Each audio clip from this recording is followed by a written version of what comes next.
Alright, we're live. What's up, guys? We're back for the late night stream. So tonight we got Donkey Kong. Yay! We haven't had the Donkey Kong packs in a while, man. Alright.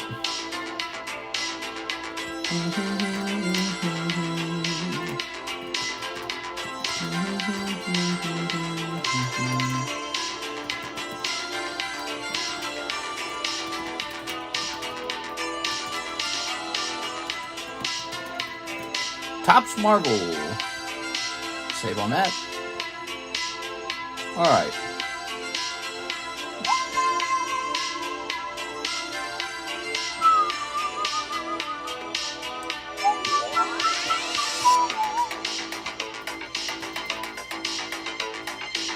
We're going live for Wednesday night. Yay!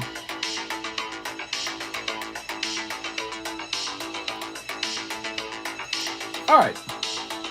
Wood. Let's clean up our emails.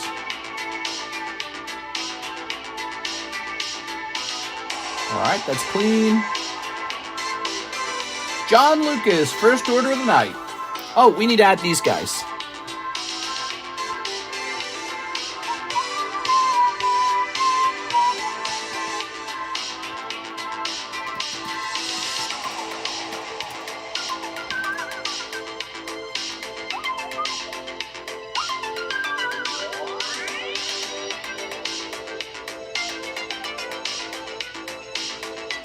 Alright, how about,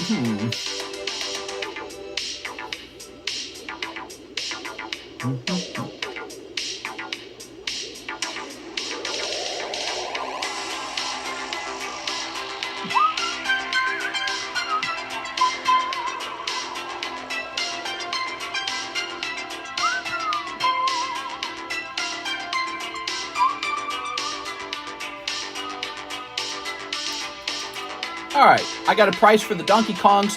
They're going to be $8 a pack. Tops. 1982 Donkey Kong. $8 a pack. That's pretty old.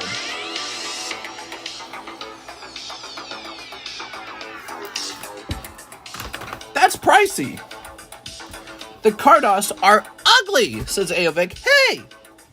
What is he talking about? Mr. Scamming us. He says $8 for the Donkey Kong. It says 30 cents on the box. Got him.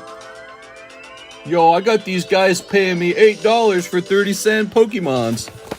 Look at this, beautiful. Okay, so Hello Kitty turned out to be a good investment. Ooh, quality. Okay, check that out. From 1989, or 1982. That's super old. How old is that, actually? That's like 60 years.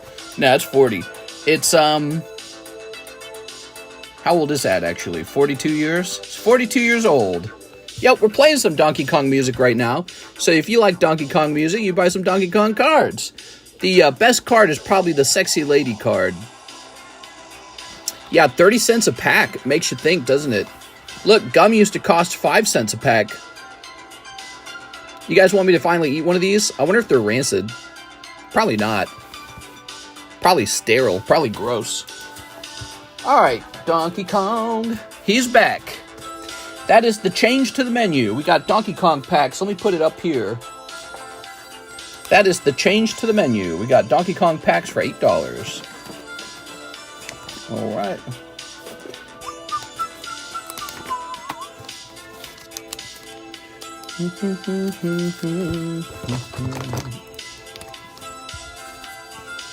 There we are. Let's take a quick look at some of the changes we've made over time. So, we've got Marvel 2. Final Fantasy Hidden Trials. We've still never pulled this. I have like 6 cases of this now. I bought a lot of Hidden Trials. We got Metazoo First Edition. Metazoo Topps Chrome.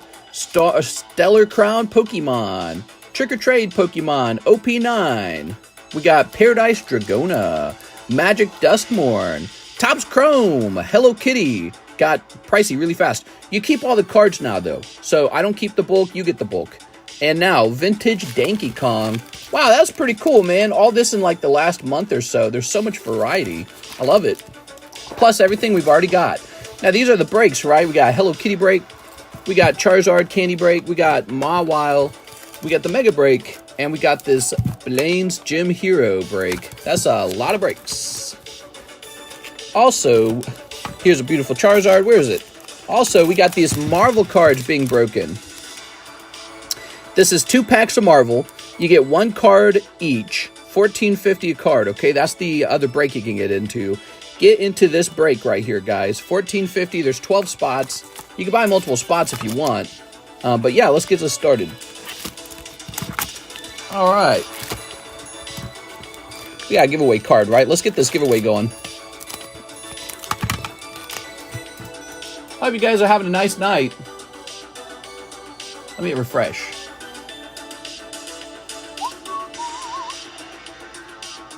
All right, this is going to say TCC.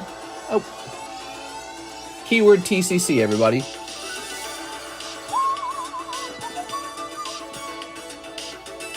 All right, cool, man. So I know I showed up late. Karis and I were watching The Walking Dead together, and we watched pretty late. That's what we did. And we finally watched the Negan episode. Turn that down a little bit. I gotta do some reviews, okay? Because I gotta share my feelings on this. Oh, see how my fingers are like a different color there? I was going for a walk with Karis, and I picked up like a black walnut, you know, like fruit, and I peeled it apart. And after I was done, I washed my hands, but it still had all this, like, it had this crap under my fingernails. I'd like trim my nails and try to wash it. So, yeah, you can see my thumbs are like a different color too. So my fingers are like stained from the black walnut fruit. It's so weird. But anyways, we got to review The Walking Dead because we are all the way up to Season 7, Episode 2 now. And I have to say, I hate it. I think it was absolutely ruined. It was a terrible... Maybe the screenwriters were taking what they thought was a risk. It was just awful. It was just awful. Lead butts. Yeah, they're pretty messy. Black walnuts. They come from like a tree that drops a fruit. You can peel it apart. But, yeah, it was just awful, man. Just awful. The whole, you know, they killed off Glenn and all that, but they had to make it all yucky, too. They couldn't have made it, like, they couldn't have made it fast. They got to, like, torture him a little bit. It's like, what are you doing, man? And, so Karis didn't like that. It's not unlike, you know, like watching the movie Saw, but it's like, it's not even needed. It doesn't add anything. It didn't make me go, oh, man, Walking Dead's just edgy like that, or, oh, I'm hooked on this show. You know, it didn't make me do anything like that. And Negan, I thought the Negan character was so stupid. It's just like, they didn't build him up properly. So he should have had a backstory going into it. So they should have had a season in between, Season 6 and Season 7. They should have had a season in between where they build him up and turn him into a proper bad guy. You know, like he becomes a proper menace. And then they should have had the moment where he's beating everybody up and being all psychological. But no, they just kind of throw him like a wrench into their machine, and it's just like really awful, really fast, and you're just like, I don't know, dude. Like, it's not satisfying. Even if you had to kill off characters you really liked, it's not satisfying. And you know, so they could have let the main characters live. That might have been more satisfying, but less edgy. But so they killed off a main character. And there should be like some kind of payoff to that. I should feel something. But instead I'm just like, oh, come on, dude. It's gross. So I didn't like it. I thought it was stupid. I thought it was poorly done. The first episode I saw Negan kill Glenn and decided to never watch the show. Well, we're still going. We want to see how Negan's little group falls apart or whatever. We're kind of speed running it. You know what I do is we lay there with the remote. And anytime it's too boring, we just fast forward. So that trick's been working real good. But then, okay, and then in Season 7... they introduced the black guy with the dreadlocks, and his name's like King or something like that, and he talks really stupidly. And I feel like I'm just at a Comic-Con. I feel like I'm at a Collecticon. It's super unbelievable. It's a terrible tone. Again, I don't know what the screenwriters are going for. Is it like a risk they're taking? They're like, wouldn't it be crazy if it was just Bizarro World in The Walking Dead, and you know, you can just get away with that in Walking Dead because nothing makes sense in this world, and, you know, everything's falling to shit, so you can just be however you want. You know, I thought maybe that's what they're going for. Maybe that's the thinking or the analysis behind it, but it just doesn't fit. At the end of the day, it's not good art. It just doesn't fit. The whole King whatever with Carol and all that, it's just awful feeling. Nothing about it feels good or natural or built up. And all these new characters are super boring and lame. They introduced the big obese guy. I'm like, how's this guy so fat? It's the end of the world. How are you obese? It's not like the zombie apocalypse started a year ago and he's still losing the weight. No, we're like 10 years in, 5 years in, whatever it's been. Somewhere in that range based on Carl, probably about 10 years. And this guy's still fat as a pig, dude. Like, what's he eating to stay so fat? So, it's the end of the world, but some guy's still obese. And, oh, man, it just felt terrible, man. Yeah, the last episode of Season 6 and the beginning of Season 7 just makes no sense. The whole Negan thing was not exciting. It was not enjoyable. Even, I like a good tragedy, okay? Let me say that. I love tragic endings. Okay, now you know something about me. I don't like happy endings. Happy endings are boring and predictable. Tragic and thoughtful endings are fun. Negan wasn't that smart, though. It wasn't that, interesting. I didn't feel the payoff of the tragedy of Negan. I didn't feel any of it. I was just like, I felt like what I was supposed to do, I was just supposed to visually look at him and be, impressed or something. I'm not quite sure.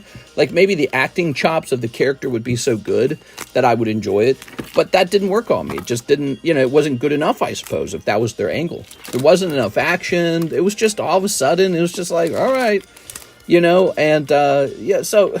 it was awful. I didn't like it one bit. They could have done it differently. Whoa, we got all tops there. That's pretty cool. Can you keep 3 packs sealed for my first order? I can do that. Yeah, I can do that. No Ozempic during the zombie apocalypse. Yeah, no Ozempic during the zombie apocalypse, apparently. But yeah, it just didn't feel right. It felt like looking into a Comic-Con, and it just feels awful. It's just like, what am I looking at, dude? All right, 2 packs of this for Mr. John Lucas. Ta-da! My fingers are dirty, and all your cards are trash. All right. Oh, I think you said Mr. Are these beach nuts? Yeah, but my hands are washed. I washed them several times. They're just dyed. All right, you ready? All right. Let's see.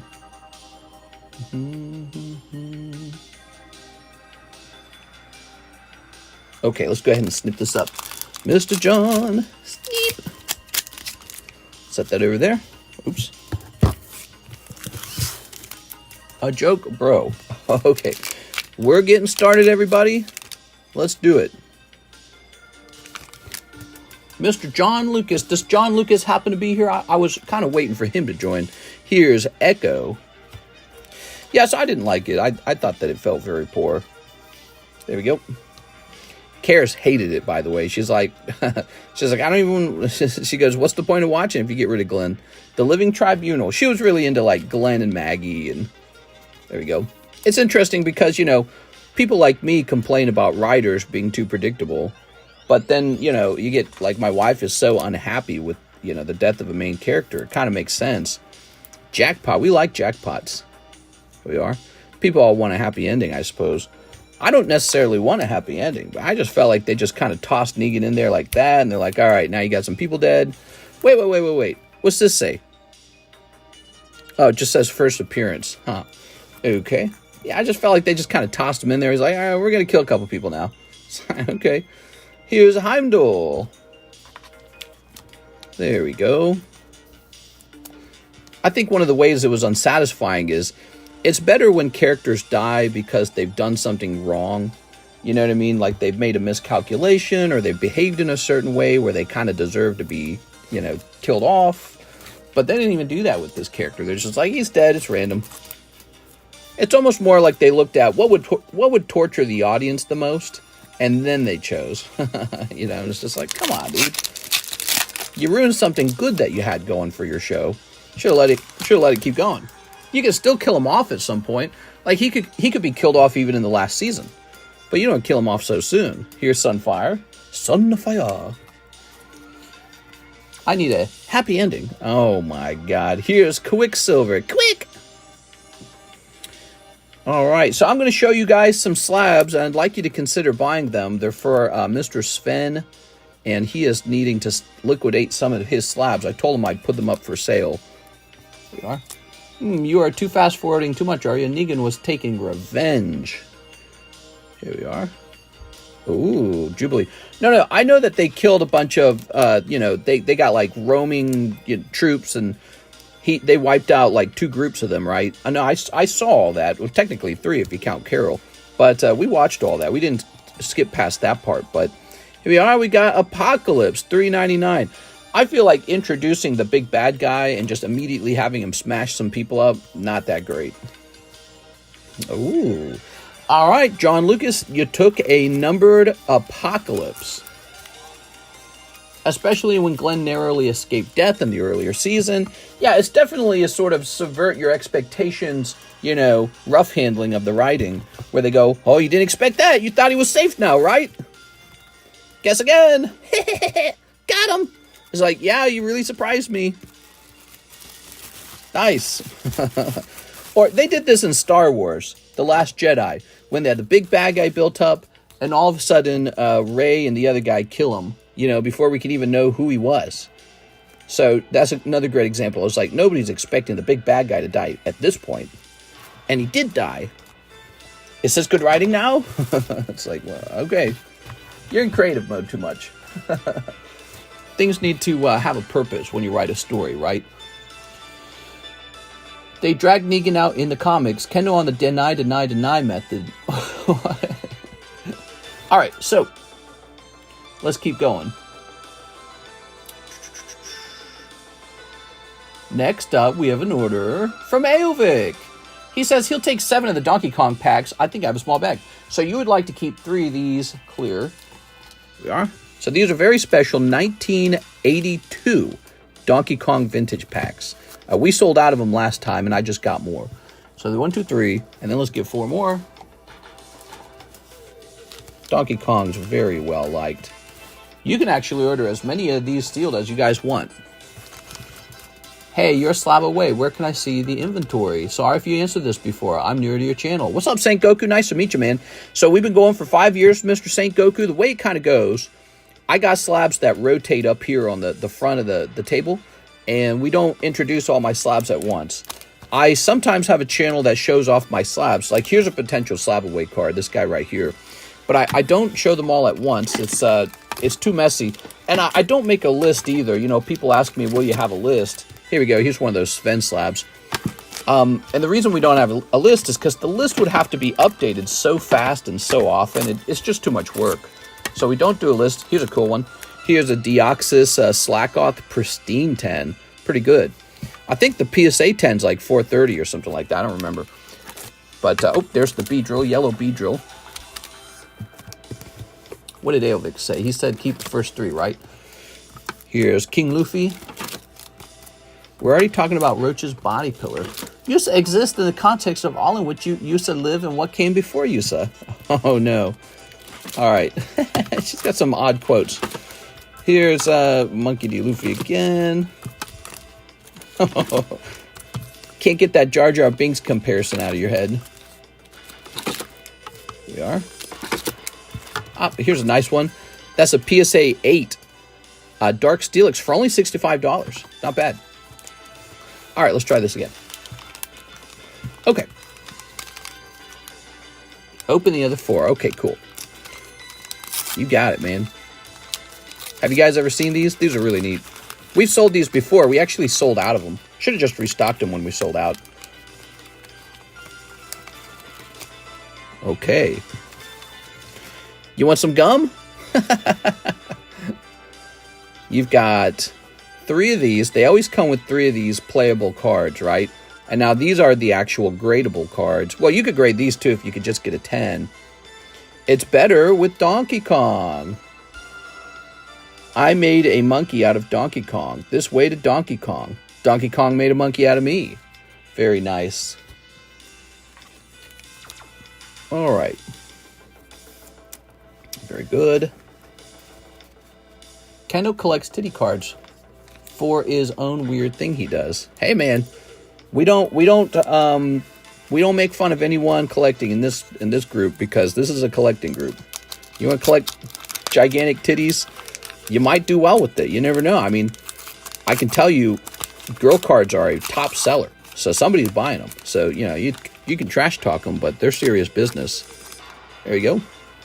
Just like Taylor Swift concerts. All right. There we are. Okay, we got the barrel. Let's see what's on the front. We've got Happy Birthday, more fun than a barrel of Donkey Kongs. Jumpman, Stop Donkey Kong, and Keep Moving. Oh my god. I've never opened DXD, what do you mean? There we go.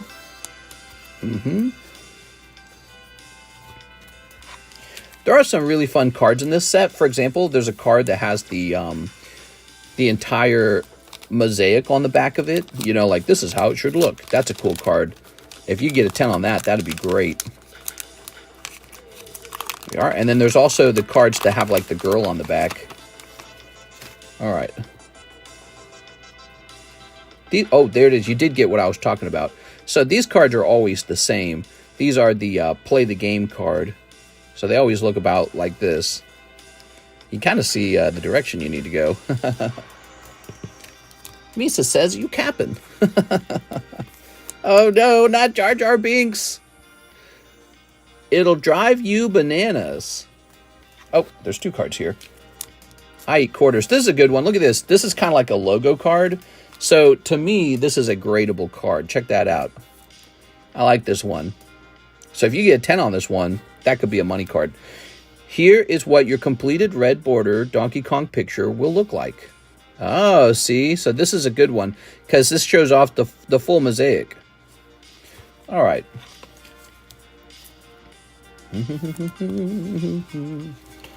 Misa gonna burn some ganji. Just started drinking coffee now. I gotta use the toilet. Uh-oh.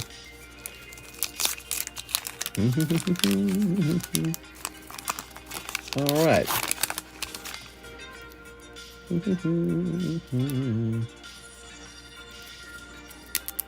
Ugh, gross, man. That is some rancid looking gum. All right. You know, it feels like Jar Jar Binks is exactly the emoji that would be on this channel. Misa Jar Jar Binksa. Okay. What do we got here? On the beam, kiss me. They wouldn't make this card nowadays. They'd be like, that's sexual assault. Okay, it's better with Donkey Kong. Donkey Kong got that DKC. All right, there we go. Very nice. They need to bring Boondocks back. Boondocks. Very good. Thank you, Mr. Aovic. And let's see. Did you say you needed a new bag? I think I have a small bag. Let's go looking for the small bag. Oops. What did I knock over? Oh, I knocked over a couple slabs. All right. I got way too many slabs, man. I got a couple slabs I left in the receiving area. I need to go grab those. Forgot about them. Got some new slabs today. Do you like the KFC Double Down? Oh, I love the KFC Double Down. Love it. There we go. Last time they came out with it, I didn't realize I had a KFC near me. Oh, I got some news. They're building a Popeyes down the road from us. We're going to have fried chicken. Rob, fried chicken in no time. I saw the, there's like a sticker. And it looked to be like some kind of official Popeyes chicken sticker. And it's sitting on a previous KFC building that has been, I've heard, in negotiations for being purchased to be turned into a new fried chicken company for like a whole year. So if there's now a Popeye sticker on the side of the building, I think it means that they're done. All right. I think the negotiations are done. Michael says he will get into the Marvel break. Let's take a quick look and see how many spots are left in this Marvel break. I bet you guys screamed. No, not my wife. She doesn't really like fried chicken. I like fried chicken. I love fried chicken. Oh, it's Magic Mike. I'm just going to call Michael Magic. Simple. So we need 12 people, right? For $14.50 a spot. 1, 2, 3, 4, 5. So we got 6. It's halfway done. We need 6 more people, and this goes off. And then we pick out a proper vintage pack to do a break on. By the way, you can also get into this. Did you guys know that? So this is $20 per spot. It works just like usual. You get half of a pack. There's only 8 spots. So we're waiting on 7 more people to join. So we need 7 people to join, $20 a spot, and it's for a half pack of Ancient Origins. We're only doing that for 4 packs, so we only need 8 people. It'll end pretty quickly. Can you see me spamming heart emojis? Oh yeah, there's heart emojis now. You can spam hearts. I don't know what to think about that. Is that good? Thanks, man. I appreciate it, Mark. All right. Next up, we've got Daniel Del Barrio, who wants 10 of the Crown Zenith. Wow, Crown Zenith. Unbelievable. Let me go get one, man. Crown Zenith, everybody. Holy.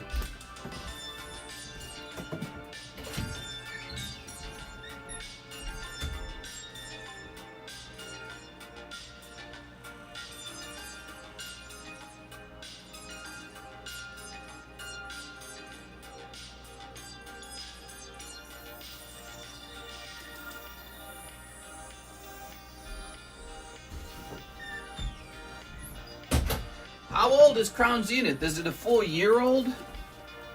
Or is it 2 years old? I think it's 2 years, right? Let me see. It's 1 year old. All right. It's 1 year old, right? Am I going crazy? All right. I love you, Card Communist, keeping me away from my wife. The only free time I get. Nice, dude. Yeah. There we go. Sometimes you need a little me time, you know? All right. I think I read a study that said it's good for men to have some alone time with their friends. I'm not kidding you. My wife and I were just reading that article together. Oops. There we go. All right. It's good for your mental health. I read that. Some kind of scientific study on it. All right. Toss this over here. Mark says, CEM says January 2023. Was it January? I thought it came out at the end of the year, not at the beginning of the year. Somebody look it up. Somebody look up when Crown Zenith came out. I do not remember, but it feels like 2 years. So it's interesting you say that. I need a wife to stay away from. Here we are. Yeah. Well, that's a first step then. All right. Oops. Yeah, Lucario V-Star. 1, 2, 3, 4, 5, 6, 7, 8, 9, 10. You know, it feels like it's been 2 years since Crown Zenith. So, ready?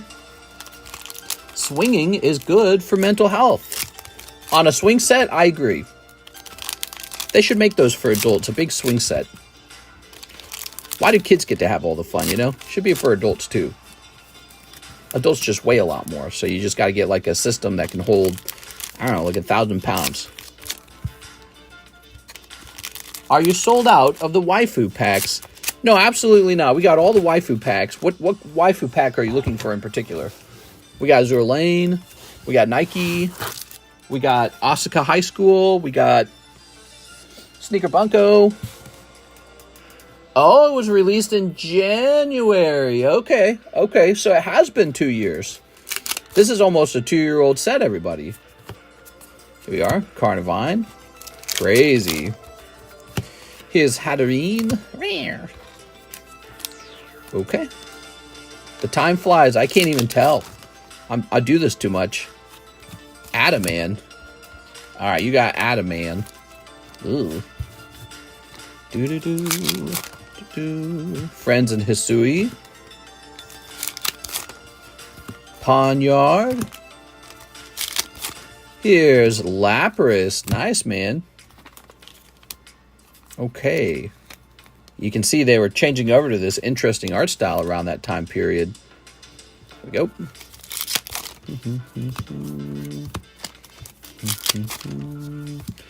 Dusclops. I didn't even know Dusclops was in this set. Here's a Regigigas. Ta-da! And Aaron. There it is. Nike cards? I think it's pronounced Nike. I just call them Nike for fun. Okay, there you have it. Daniel Del Barrio. We got more if you need to go deeper. Okay. That was a brutal ETB. Was it? Boy, I haven't opened it in so long. I don't even know what counts as brutal anymore. It's been that long. There you go. I guess I'd need to open a bunch of them to know what a brutal one feels like. It's brutal. All right, what was in it?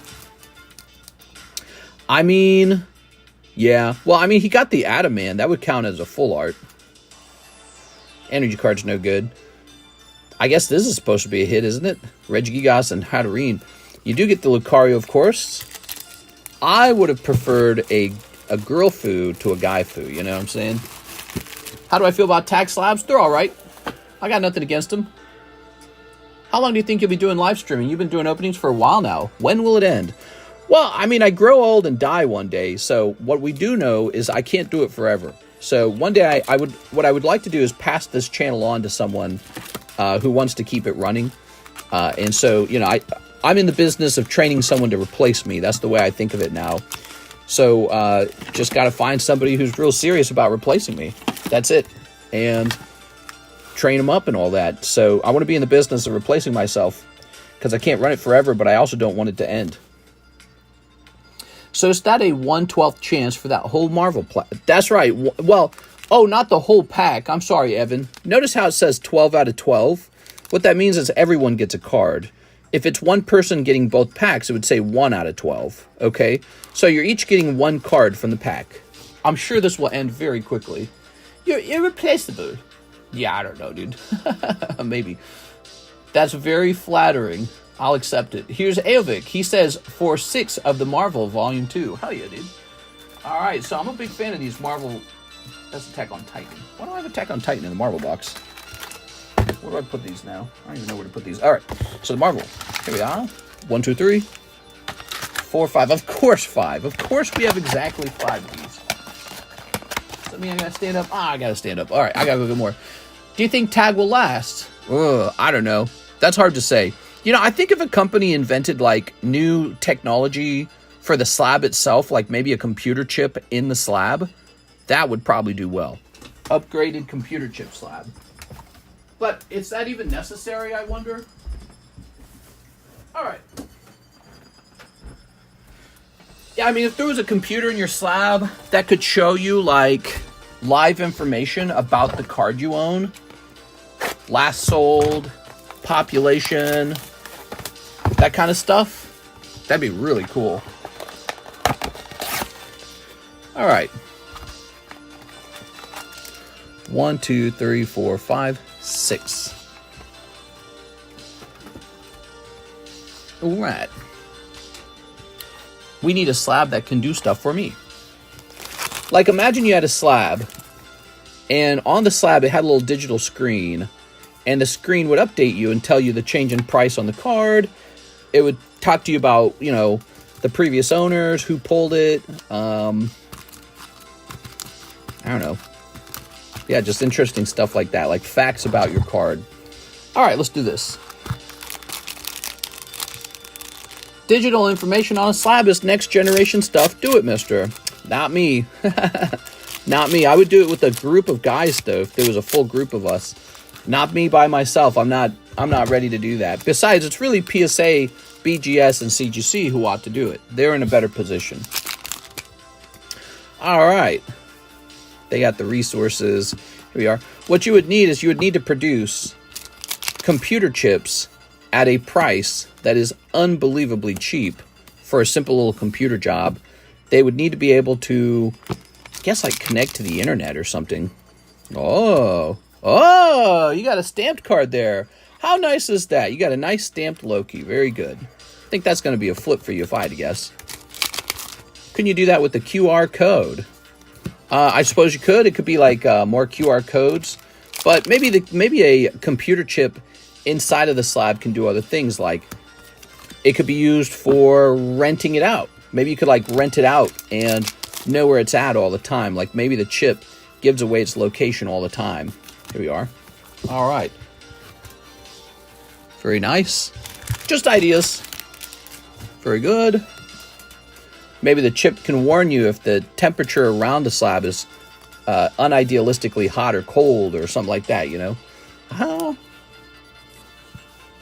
You can use apps to scan and value raw or slabbed cards on your phone, like an AirTag. Yeah, like an AirTag, for example, an AirTag, or maybe the upgraded slab. I'm just throwing ideas out, by the way. Maybe the upgraded slab has some metal pieces to it, not just plastic, but a little bit of metal, and the inside of the slab has lighting, and you can plug it in, charge up a battery that lasts a long time, and then when you unplug it, it shines a light on the card all the time, so your card stays lit up all the time. How cool would that be? Now, is that necessary? No. But if a company was doing that, would you consider grading with them? Yeah, you would, because that sells a grading company. That sells grading. People go, I want my slab to light up. If any idea is too good, what's going to happen is PSA is going to copy it, or they're going to offer to buy you. Excuse me, they're going to offer to buy you. One or the other.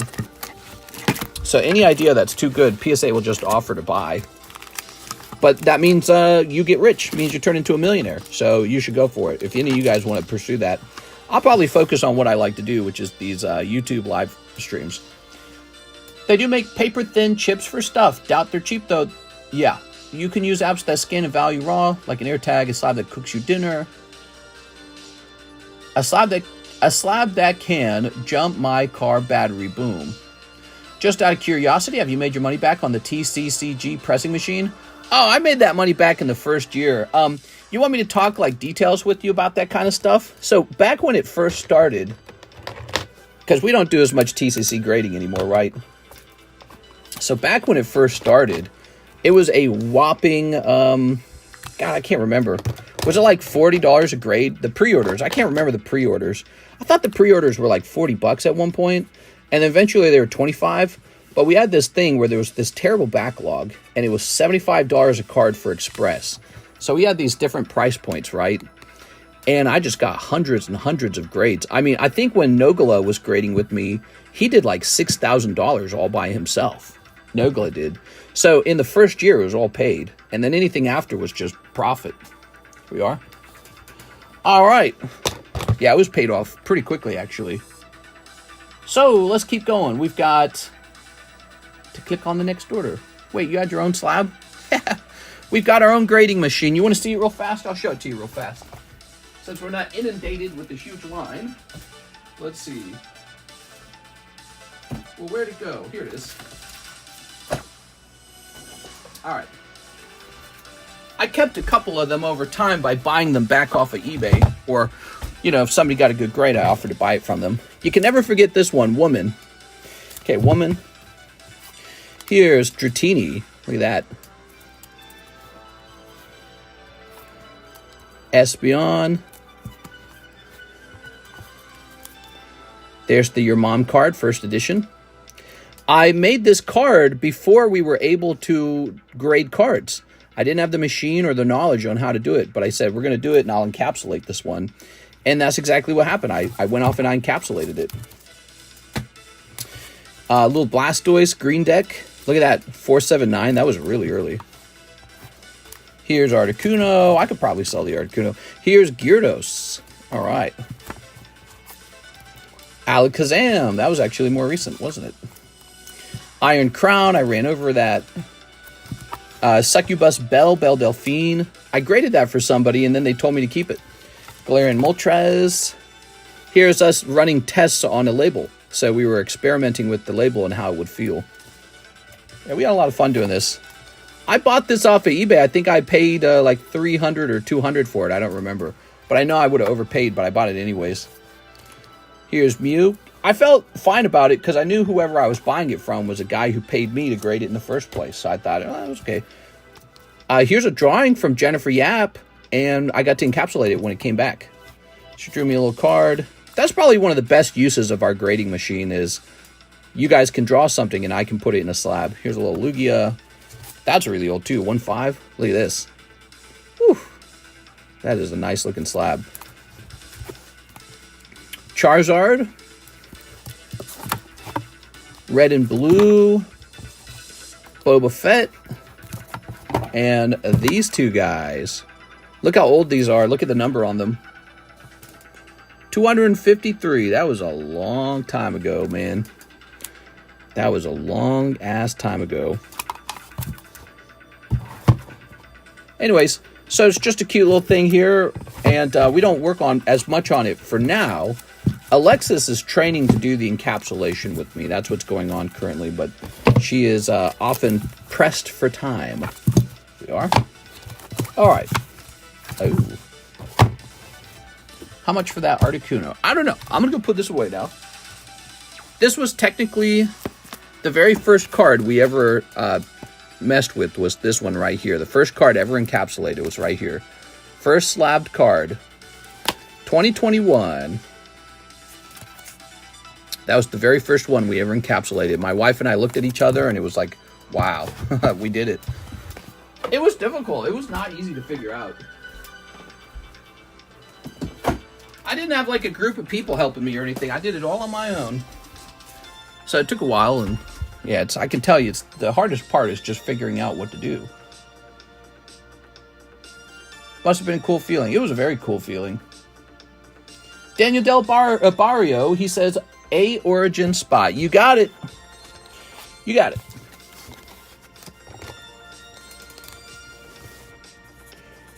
There we go. All right. Grab this. There you go. Ancient Origins. Put it in the back. Daddy Pain, Baby Sludge.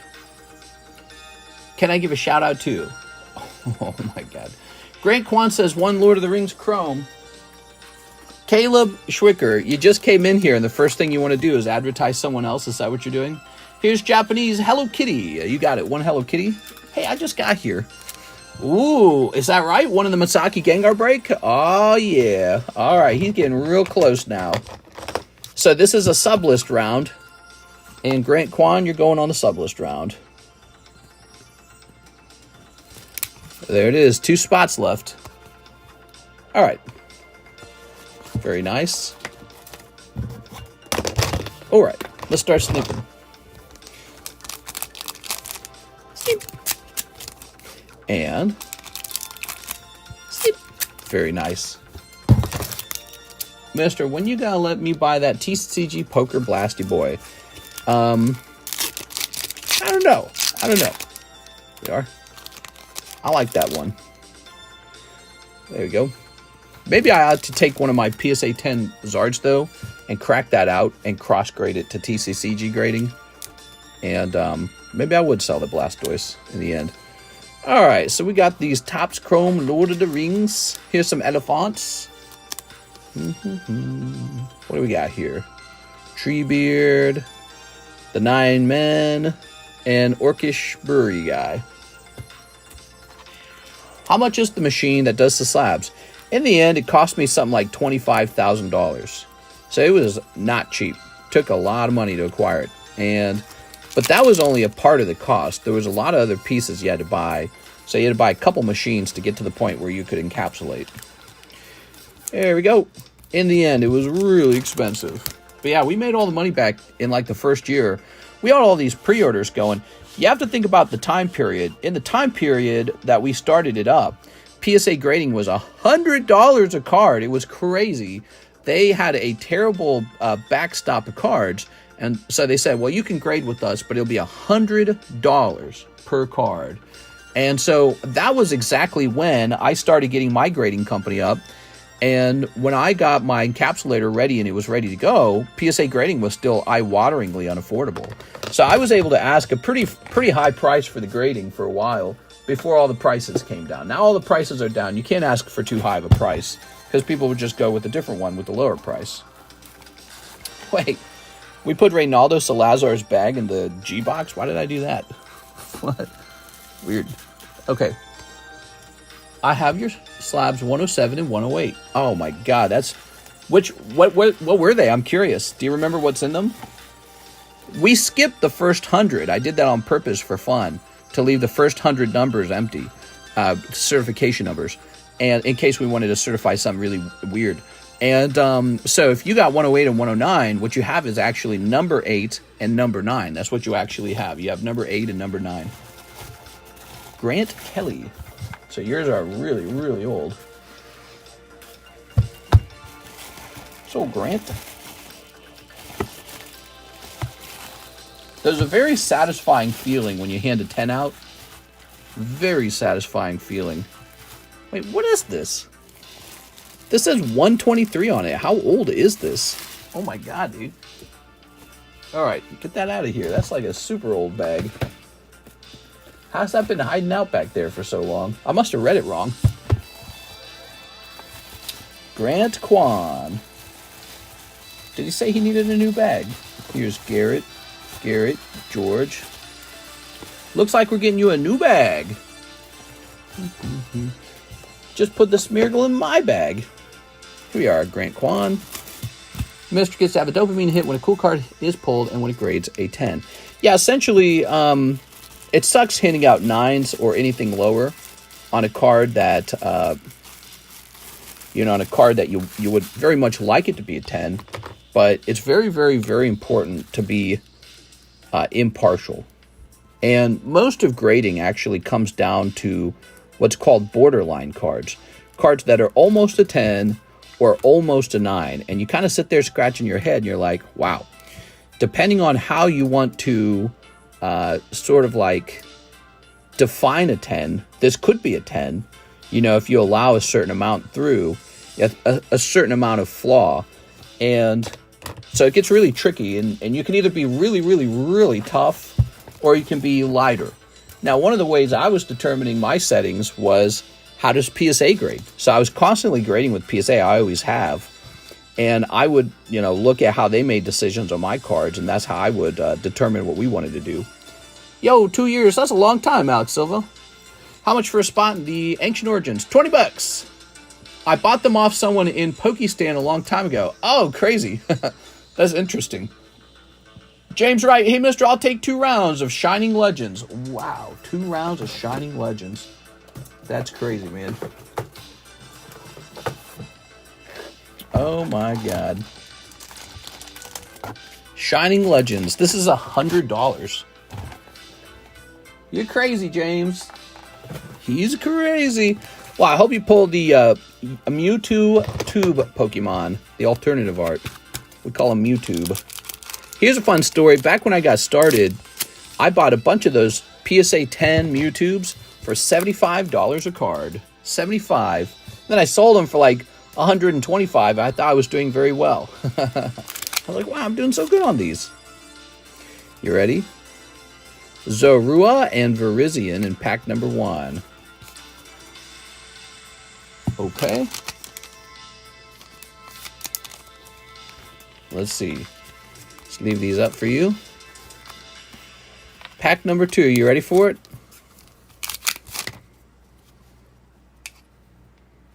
No luck. Hoopa and Pokemon Catcher. So these are very tough cards to open. Shining Legends is, if I had to give it a rating, 10 out of 10 for brutal. It's brutal. Mr. James, thank you so much, man. By the way, guys, here's the new pack tonight. Vintage Donkey Kong 1982. Vintage Donkey Kong. Very cool. Give it a try. All right, I think we're making James a new bag, right, James? Okay.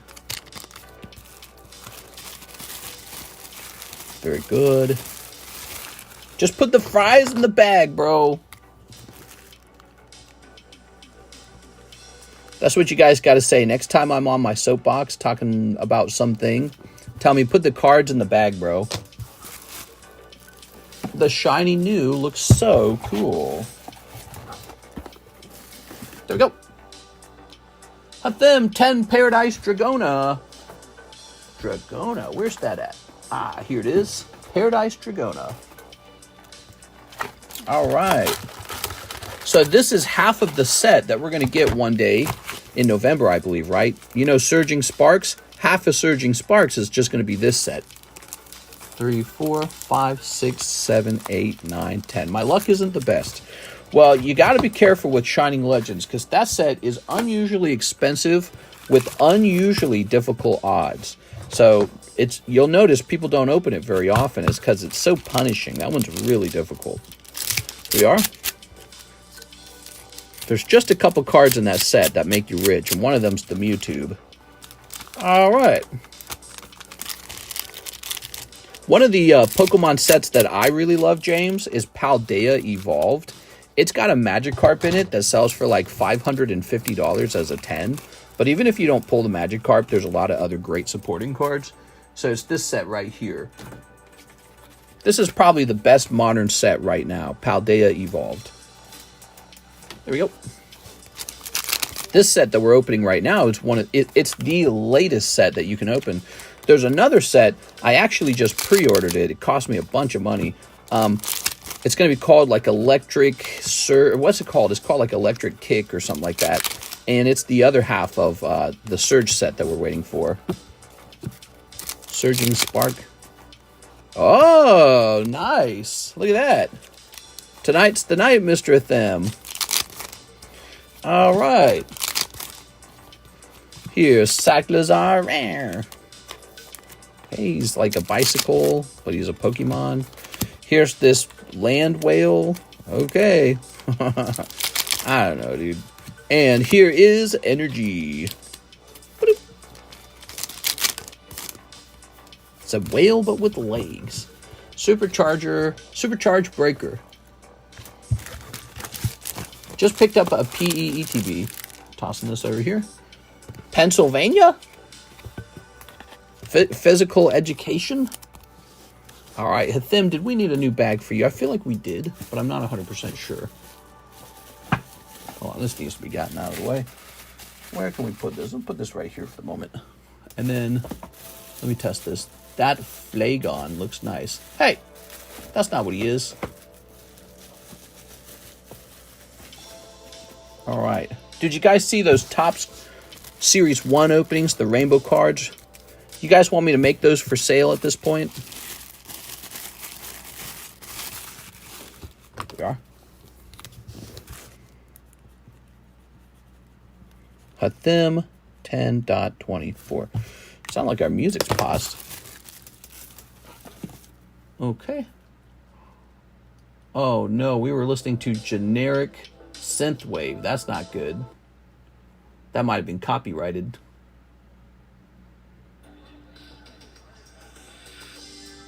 All right, what's next? What's today? Today is Wednesday, isn't it? It's Wednesday. Yes, it's Wednesday night. Slow Wednesday night. We had a busy Wednesday day. Here's Eric Rodriguez. Yu-Gi-Oh! Rarity Collection 2, please. Okay, the Rarity Collection 2. I think you just ordered one pack from it, right? Yes, one pack of Yu-Gi-Oh! Rarity Collection 2. You got it. That is one that doesn't move all the time.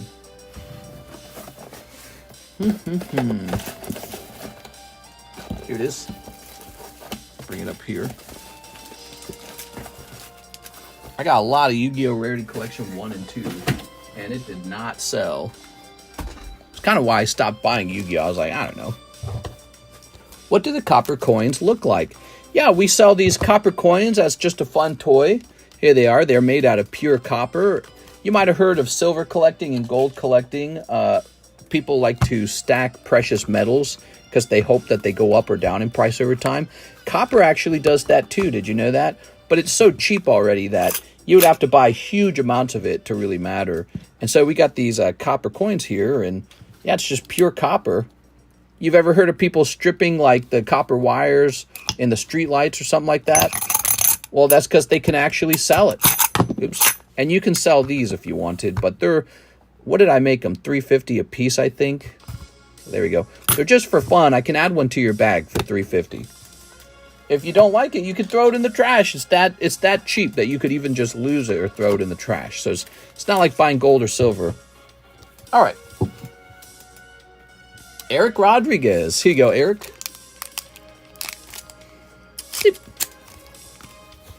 Now, I got silver and gold, too, by the way. If you guys ever want to buy an expensive silver coin or an expensive gold coin, well, I got one gold coin. I don't know if I would sell it.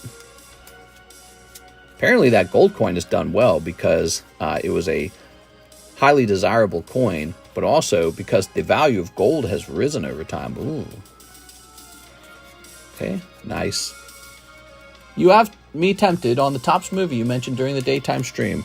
That's almost sold out too, by the way. There you go. Not much of it left. And then we open a new box. And I don't know what that'll look like. I don't even know if I have a new box of it. Do I have a new box of it? So I'll have to go into my closet and see if I have another box of the Topps movie when that current one sells out. Now, Eric Rodriguez, did you already have a bag? Let me know if you guys have a bag when you place an order. It helps speed things up a little bit. All right.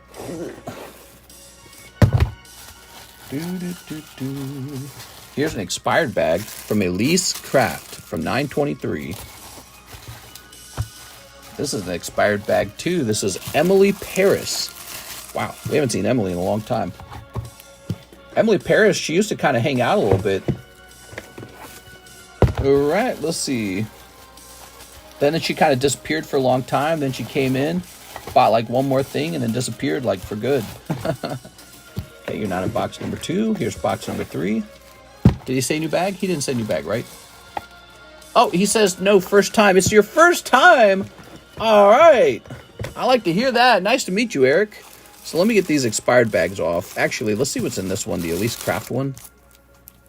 You know, this is just basically junk to me. I wish I had somebody opening these. I'd just gift it to them. I'm curious, what did Emily Paris have? I don't think she had much either. Emily, I miss when sports were ew. Here we are. Oh, okay. Well, we're going to... Oh! Well, we're not going to be taking Emily's bag. We're going to be letting her have some extra time. But I am going to store it behind me. We don't want her card. She's got good ones. But we can't keep that on the table anymore. That's been on the table too long. All right. She's got to come collect it. They're square lenticular cards. Oh, the old action flips, huh? Yeah, they're these little square lenticular cards from the past. Very weird. They sell every now and then. The Topps Pokemon are a lot more popular. Okay, so you've got a bag now, Mr. Eric. Ta-da! Hey, since there's a couple new guys, let me teach you guys about the giveaway. So here we have a giveaway. It's a... Check it out. It's a My Little Pony card. Wow. I know you guys are thirsty for some My Little Pony cards. So to play the game, to get the free card, you just type this in. TCC. That's the letter T followed by 2 C's. You type that in the chat, and that enters you into the giveaway. And then I got a little machine over here where I click a button, and Nightbot says, oh, Dragonfire gets on. Okay, so it's 14 Dragonfire. When we reach 20 people, we then roll a dice, and we're done. 15, Sooner Sasquatch. Oh, Sooner Squatch. I think he's new. NHCC. James Wright. So now James has a 1 in 20 chances of winning this. Uriel. John. And yes. Send those orders in, guys. Send those orders in. Happy Wednesday night, everybody. So let me go ahead and find out who the winner is now. It's not a terribly expensive card, but it is fun to get things for free, right? Here it is. The winner is number 11. Who's that? Zach Cloud. Oh, I know this one. It's a new guy named Zach. I don't know his full name. I didn't write the whole thing down. I'm going to write down Zach Cloud. ... Everyone but me. I'm sorry. 10, 3, 24. Give. All right. New guy luck. All right, so I'll just put this over here. So that's how a giveaway really works. Why don't we get another giveaway running? This time, it might be a little more interesting for, there we go, you guys. Because we're going to have it be Monkey D. Luffy. I know he's real popular, so I think a lot of people might like that one. Okay. It's a pony card. No, that's exactly what it is. It's My Little Pony. I tried grading some My Little Ponies, hoping we could get some 10s and seeing if we could make like some big money on it. And we didn't get any 10s. They must be really difficult to grade, because I'm sure I picked through them, but it just didn't matter. So, okay, there's 1, 2. Set this up again. My stained fingers is so funny. TCC 3. Okay, so Monkey D. Luffy is it. Let me hit refresh on the giveaway button. And I'm going to type my initials in again. There it is. So it's all fresh now. You got to type in TCC again to get into the new one. Rarity Collection 2 for Yu-Gi-Oh! Is more to play than to collect. Downside of both Rarity Collection is they don't have the OG cards in QC style. Rarity Collection 3 OG, who knows? Do you think I should be trying to get rid of my Rarity Collection cards, or are they like a set that I could hold for a long time and expect to go up in value? Alright, because I've been thinking about just getting rid of them as fast as I can. Here's Jonathan Morris, 2 of the Tops movie. Oh my god. Thank you to the devil, he says. Okay, we got 1. Thank you to the devil. How many packs of this do we actually got? So this first Topps movie box, some of them are coming out in really good condition.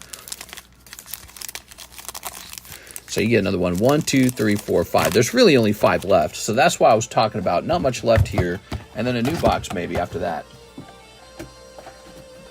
People pay attention to our Topps packs because we get some awesome Topps packs.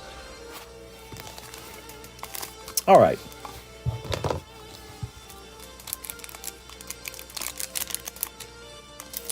There we go. There we go. I should sell you guys one of my Rainbow Topps packs just for fun. I get a box for myself that I like to open over time. Just so I have one box for myself, you know what I'm saying? I want to enjoy them too, you know? Alright. So we got 1, 2, 3, 4. So this is the holo. This might be the holo right here, in fact. Wow, dude. Mechanical Mewtwo. Beautiful. So cool, man. If you guys have never opened Topps Pokemon, in my opinion, you're missing out. It's cool stuff. You can open, you know, whatever vintage pack you want. There's all kinds of vintage packs out there. You know, vintage Japanese Pokemon like Gym Challenge. You can open up vintage Neo, whatever you want. But you gotta open some Topps sometimes because it's actually pretty cool. I'm a big fan. There you go. Okay. Oh, man, this was a good pack because look what you got here. You got the Charizard and the tail end of the race. Wow. Really nice. Okay, and Mechanical Mewtwo, that's a good one. Some cards are a little boring, but Mechanical Mewtwo looks great.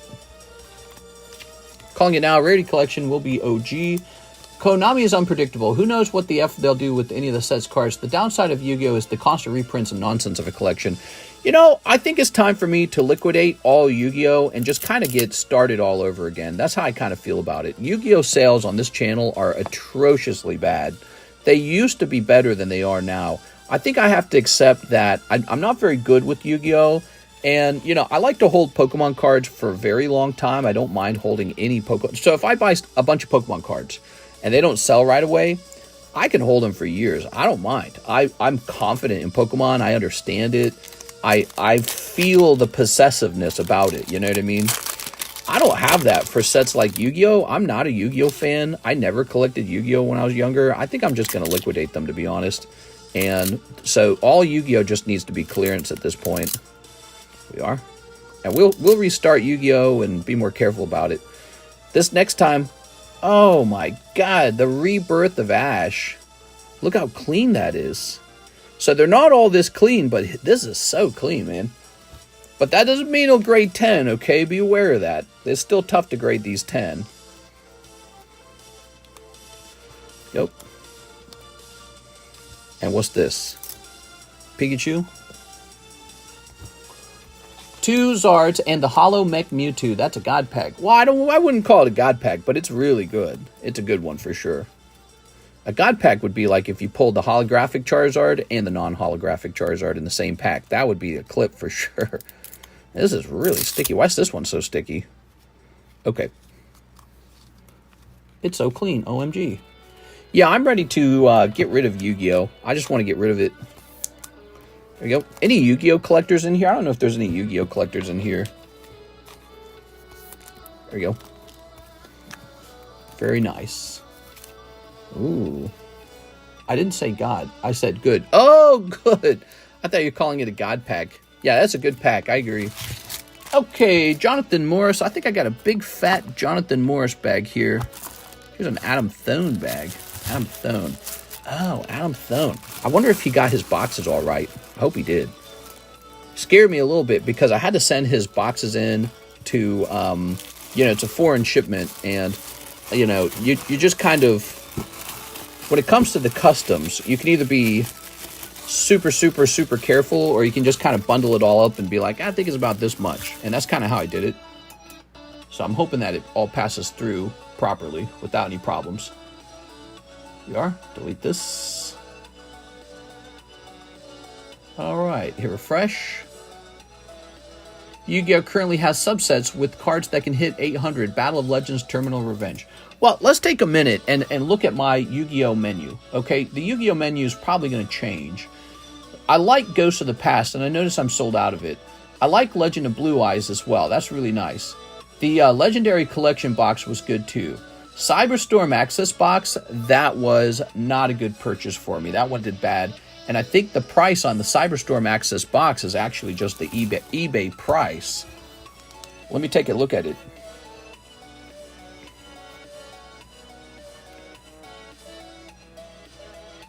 Cyberstorm Access booster box. Sort by lowest price. Filter, buy it now. Japanese. We have the English one, right? Okay, so it might have gotten cheaper. Is this Japanese or English?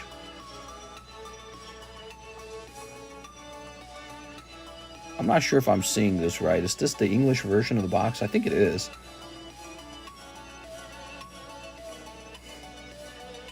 Let me check sold.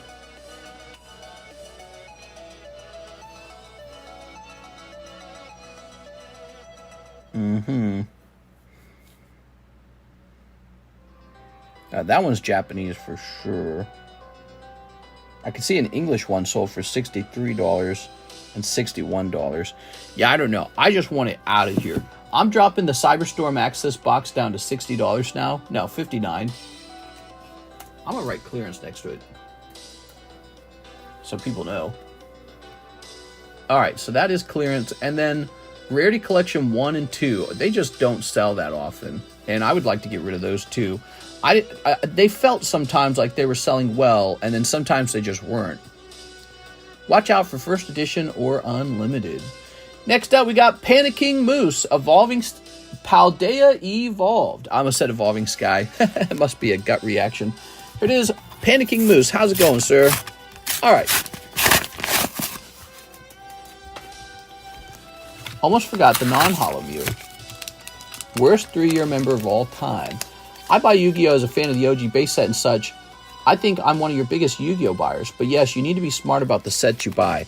Yeah, and I'm just not very good with Yu-Gi-Oh! But I feel like I've learned some things over time. Like, the Legend of Blue Eyes was actually really successful. Although it has not sold in a really long time. And then the Yu-Gi-Oh! Second Haunting Ghosts from the Past, that one also did really well. That one sold out, but I never restocked it. Because Yu-Gi-Oh! Is kind of making me uncomfortable right now. Alright, here we go. Panicking Moose.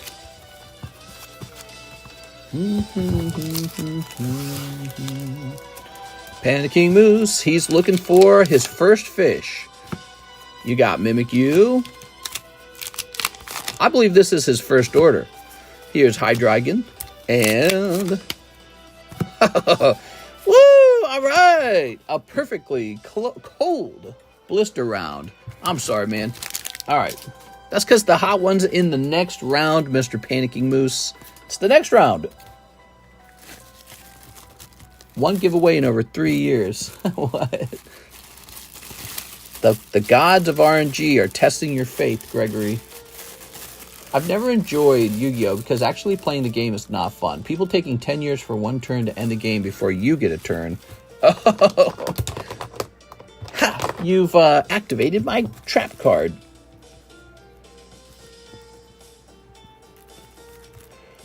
Here we are. Well, if there's something I should have on my menu, I want to know. You know, I want to have it if it should be there, but I don't know. I don't know what the state of Yu-Gi-Oh! Is. I can tell you One Piece has been going to the moon. One Piece is super dominant. James Wright. Okay, mister, as it's your favorite, I'll have 2 rounds of the Paldea Evolved. It is my favorite. I think it is the best one. Let me go get a whole bunch more of it, okay? It's a good set. It gets my stamp of approval.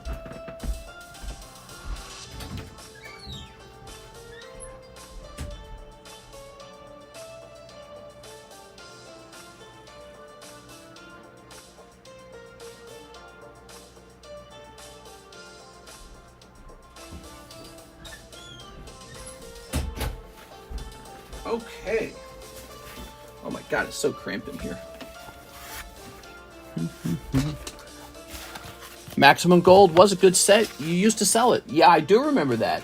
I do remember that. That was a very popular. Here you go, James Wright.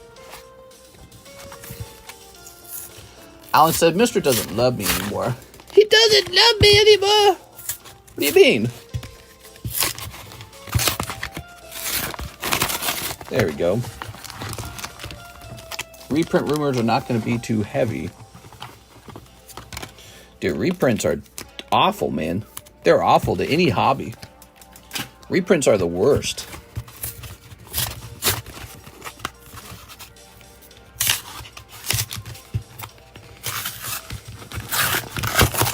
There we go.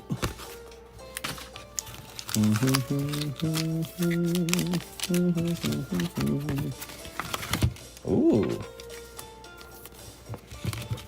Which submission did my Magikarp finally go out with? Here we are. What, didn't you actually have the Magikarp queued up to go out for Cardconomist grading? Was that right? Here we are. Snipping this. Here we are. All right, good luck. So I thought I saw it in the pile of requests for Cardconomist grading. Here's Lockix. Here's Palo Sand and Quaxwell. He says, nope, PSA. That's interesting. Let me look at it. Well, hold on. Let me finish James' set. All right, James, you've got Ice Cube, Lycanroc. I think we're missing a holo. I know where it's at.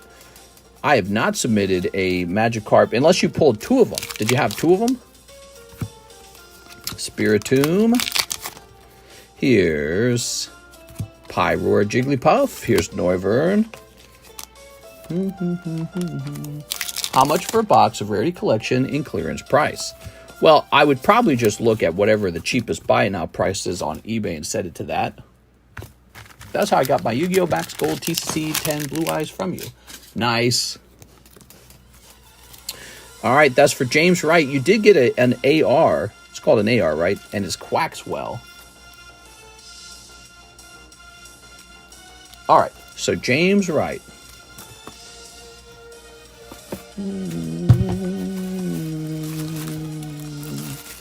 Toss this in here and toss this in here. So NHCC is saying that he was supposed to have a Magikarp sent off to PSA. Oh, let me look into this.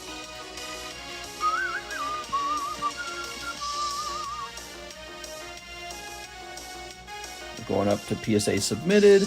I sent the same day I pulled it for PSA. I pulled it before Reynaldo. Magikarp. Okay, let's see what we got for Magikarp. Is it not highlighting it?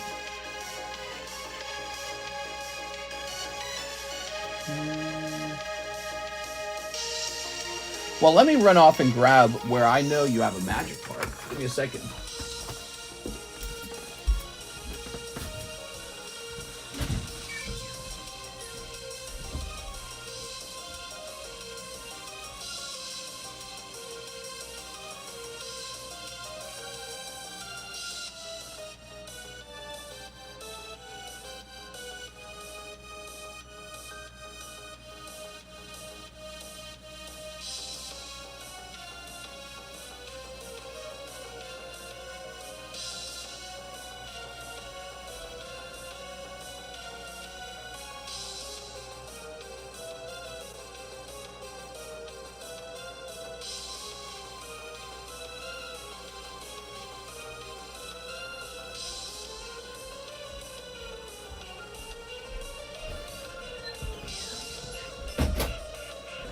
me check if it's this box right here.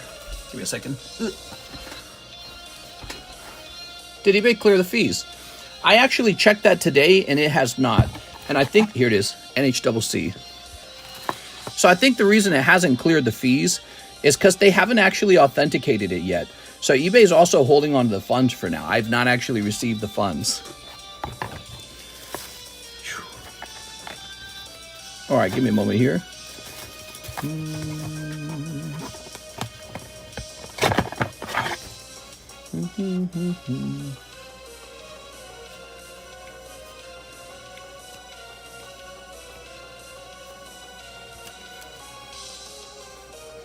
All right, so I've got a Magikarp for you here. Are you saying that one was supposed to go to PSA?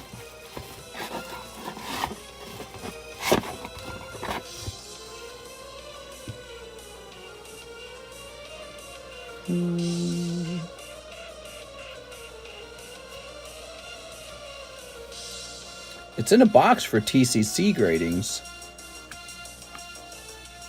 You're making me question if any of these other ones aren't supposed to be in here. Yes, sir, PSA. You're gonna make me investigate this whole box now. I'm wondering if these other ones are supposed to go. All right, let me write PSA on this. Well, that's pretty old, man. Sent for it right after pulling. Type PSA here. It says 6/21, so I can actually just look it up real fast. All right, let me check this.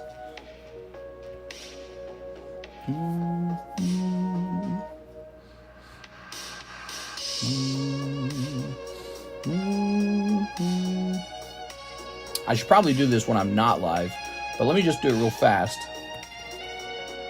The reason I want to know is because if that one was not supposed, if that one was supposed to go off to PSA is what I'm trying to say, then I wonder if any of these other ones are, because I got a couple more in here. They're in my TCC grading box. Okay, let me just check this real fast. Maybe they got mixed. I'm gonna have to research each one of these after the stream to make sure. All right, so give me a second. But first, let me confirm that that's what you said back then. I believe you. I want to see it real fast. All right, so that's 6/21, right?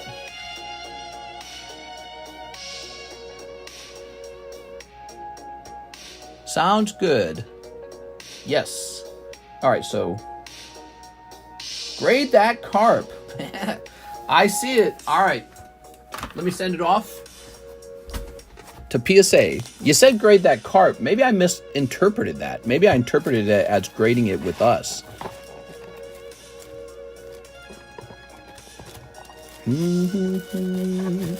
Yeah, like we got the Jonathan Morris mail in here. We'll look into these for sure. All right, so I'll do that later. And now we know NHCC. Your Magikarp is not gone or missing or anything, but it is going out this weekend. Sorry about that, man. All right, by the way, guys, if you're ever curious about your card, you can always look it up in the submitted channel. And if you don't see it there, then you can be like, hey, why did my card go out? All right. Keep an eye out on me for those kind of things. Alex Silva says 2 spots in the Ancient Origins. You got it. Yeah, I'm sorry, man.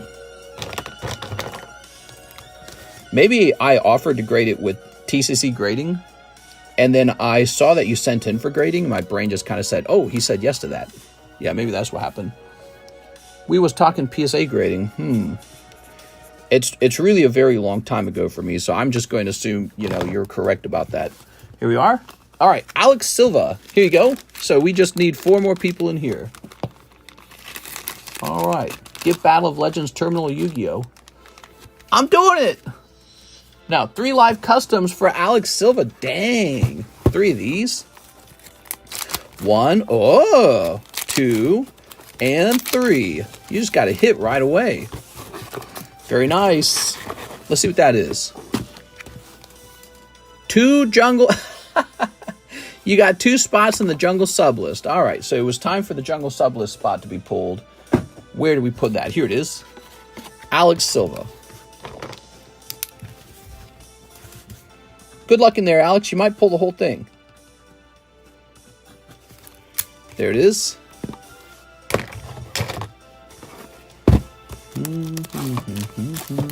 1, 2, 3, 4, right? 4. All right, these actually go back in. Is it true the Steamboat Mickey Mouse Weiss Schwartz costs 4,000 if it's graded PSA 10? Maybe not 4,000. It might be like 3,000 now. 3 or even 2,000.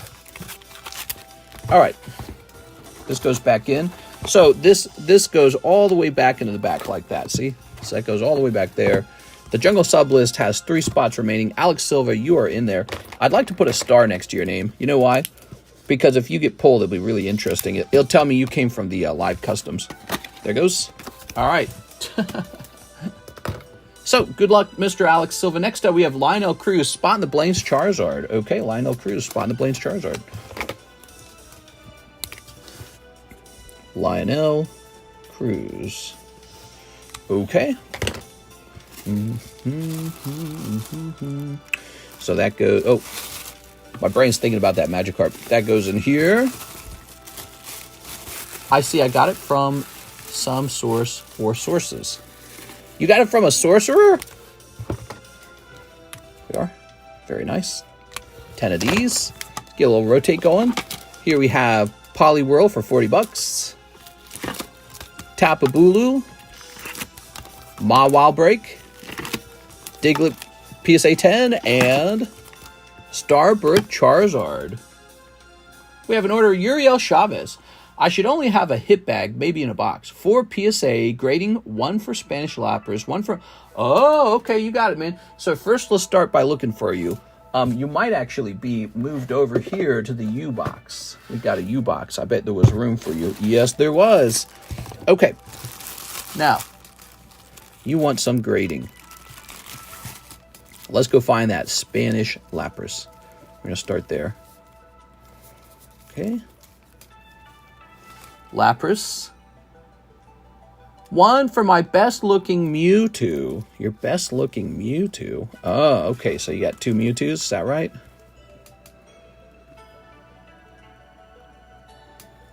I mean, yeah, it's going to be this one, technically. All right. Best-looking Mewtwo. 1 for my base set pack.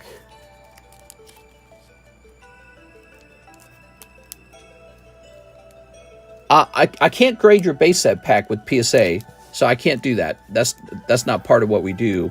Do you mean something else about the base set? Did you have like a card in the base set pack you wanted to grade? Let me see what he means by that. Yeah, we cannot grade your base set booster pack if that's what you're asking. My base set booster pack, huh? Did you have a card in there that wanted to be graded? And one of my choice? Okay, one of my choice. Oh, there's one right here. The SpongeBob artwork is going to be graded. Definitely. You could grade your Venom. Is that what he means? Yu-Gi-Oh! Is going chase pull with the new set. Mr. Please look up Battle Legends Terminal Revenge. Chase card is $9.50. Okay, now give me a moment. Let me go ahead and find Uriel's base set pack that he's talking about. Here it is. So, Uriel, you've got a light base set pack, but I can't grade your base set pack. No, it was for the whole pack. Here we are. Oh, wait. So, did you have more than one then? Is that what the deal is? If you're intending to grade it.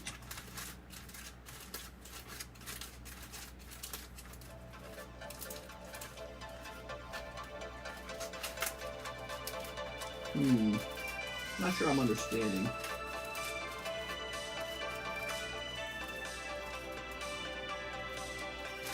There's 2 Uriels. Which one were you? Oh, you were Uriel Chavez. Okay, good. All right.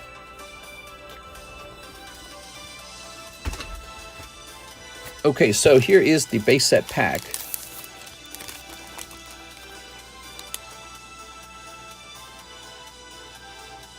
It was for the whole pack. I'm a little confused. I mean, you got a Squirtle. Is that what you meant? Where can I see pricing for the waifu sets? Says Eric. Yeah, so we sell waifu sets. They're kind of scattered throughout the menu a little bit. They are. The most popular lewd girl card set would be this one. I think it's an expensive $21 per pack card set. But if you're looking for something on the cheap side, get this one. This is $4 a pack. It's the Nike cards, okay? Let's see what Uriel says. Let me go ahead and start putting these in their sleeves too. A few days till I'm 37. So young! You're gonna be living forever, bro. Alright. So we know he wants this. Ship everything. I should have 5 or more slabs. I'm still on the Trinity, but I'm also sending for another round of shipping when my last cards come back from grading. Sounds good. Alright. So you got this guy right here. And you got this guy right here. Lapras. See? Very nice. Very demure. You still there, Mr. Official Blank Blank? So my pick, the bonus card for you to grade will be this Art SpongeBob card. But I don't know what you meant by grade my base set pack. You meant like booster pack grading? We don't do booster pack grading. That's not an option. But let me check. Did he have like a hits box pull? Let's see if he had a pull in the hits box over here. Sure, Calvin does. Let's grab this whole thing.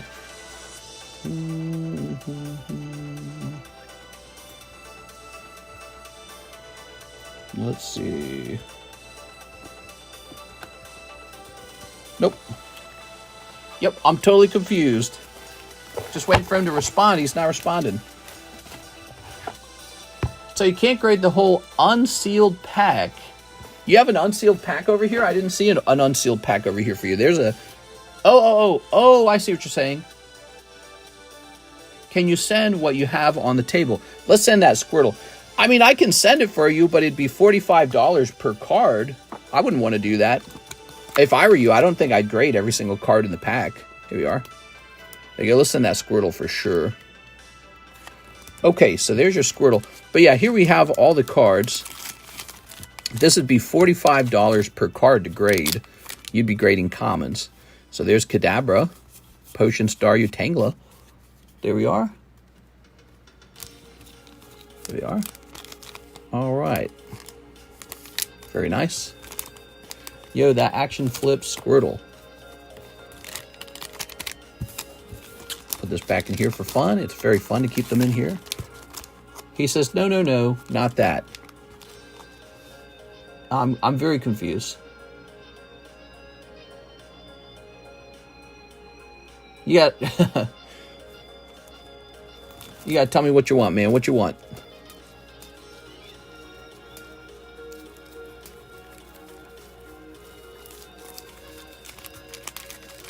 All right, let me start putting names on the ones that I know he did want. All right, give me a second here.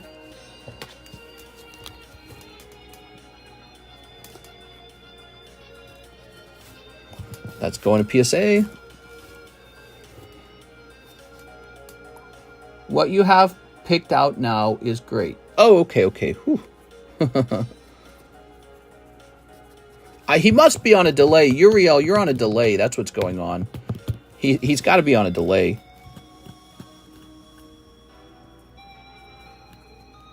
There you go. There we go. There we go. One more. All right. Well, good luck with your grades, man. Very good. Haha. All right. Oops. Okay. And we'll put this in here. And now we'll put these in here as well. We'll toss this over there on top of the grading pile. And we'll toss this in here as well.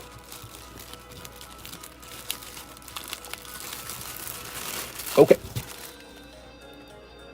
And now for the shipping. He told me where to ship. Okay. Let's make that label. Perfect. Hey, so why does a judge have to approve the sale of ownership for Metazoo? Yeah, that's a great question. I believe it's probably relating to the fact that Metazoo was in debt and owed people money that it could not pay. And so when the company sells, those people who were owed money, they want to make sure that the company sells for enough money that the debts can be paid. So, for example, the guy who owned it, Michael Waddell, he could sell it for $100. But the people who are owed money, they don't want it to sell for $100. They're going to say, no way, dude. No way, you got to sell it properly. All right, there we go. So that's my guess. What's the most rare card you got in your safe? Charizard. Okay, cool. Next up, we got Hathim, 5 of the Japanese OP7s. You got it, Mr. Hathim. 5 OP7s. So the judge just makes sure all the debts get cleared. That's right. 1, 2, 3, 4, 5. Yeah, when you go out of business as a business, you might be in a lot of debt first, you know. Here we are. All right. Yeah, you might have an awful lot of debt before you actually go out of business. And I think he did. A lot of people went unpaid. Even the artists, I think, went unpaid. Okay. Ready? Good luck. Hit them. We got girl kicking with her booty cheeks showing.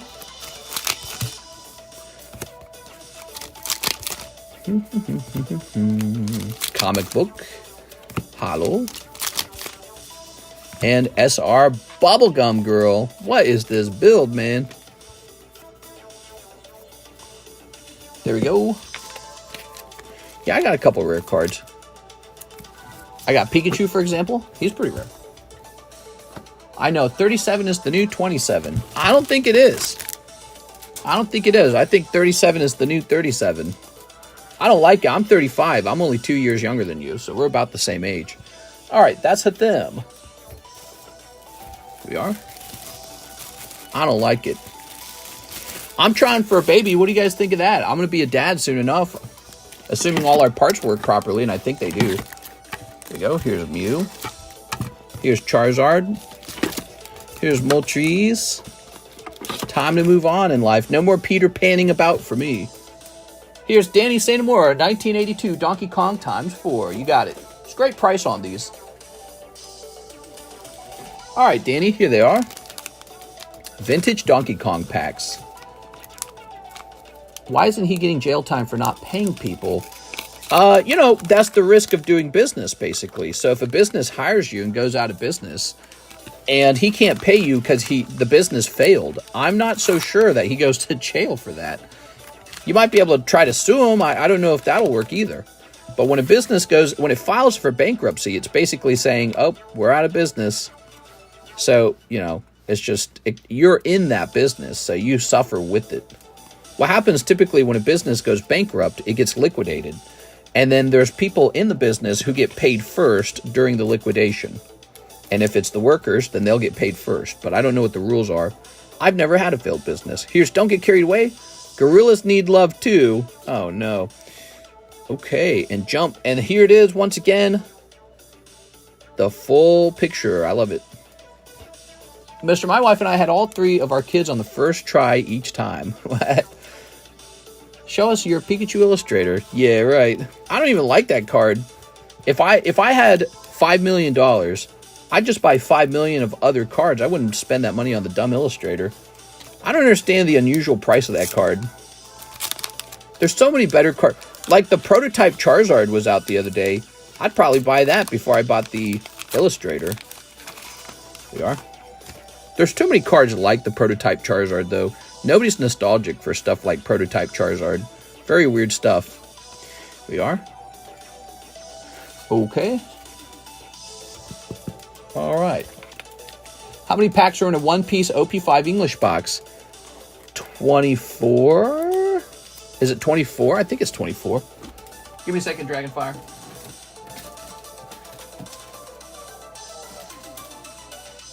24. All right. Practice, man. Practice. Okay. Barrels of Fun, Donkey Kong Killer, Jumpman at Work. Practice, man. There you go. Okay.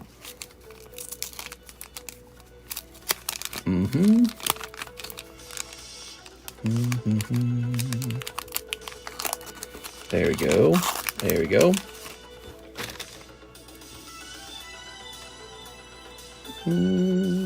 Ooh, Danky Kong. He's very dank.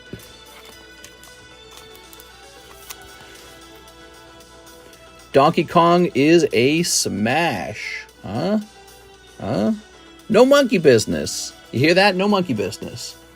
Good luck to the both of you and your wife. Yeah, I know I gotta have kids, but I'm genuinely not looking forward to the screaming and the crying and the poopy diapers and the lack of maybe like freedom to do whatever you feel like that day. I remember having kids. I was from a family of 11 kids. So, but we're really going for it now. So, buckling up. So be the rest of my life we'll be doing this, but you got to do it, guys. You got to have kids. If you don't already, you've got to do it. We are. You have to do it for your ancestors. I brought dishonor for my family. Big game hunter. Ooh, that's the trend these days, is for no one to have children. And even though there are people who are trying to like normalize it or say it's good, I think we all kind of know deeper down it's definitely not good, right? Big game hunter. My theory is that in like 30 years, having children will be sort of like, it'll be like a social status. You know what I'm saying? That's how bad it's going to get over time. Bring out the tequila. Yeah, the tequila makes the babies for sure.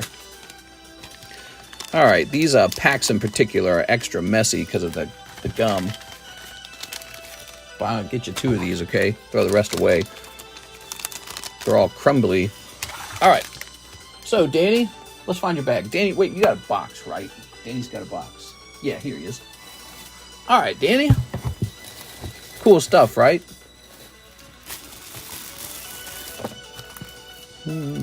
If she got pregnant with triplets on one try and just got them all done in 1 year and we had 3 kids now, I'd be like, whew, easy. There we go. Surprising humans didn't evolve that way. We evolved to do 1 baby at a time for the most part. It's so inconvenient when you think about it. Now that humans are so wealthy and have so many resources, we could definitely handle a bunch of kids at a time. And, yeah, so that's all fascinating to me. There goes. All right. I talked about how in the future it'd be cool if Karis and I could do, what was it? What do they call those pregnancies where somebody helps you by, they're like a host for being pregnant. $40 Golduck and $50 Rainbow Weedle.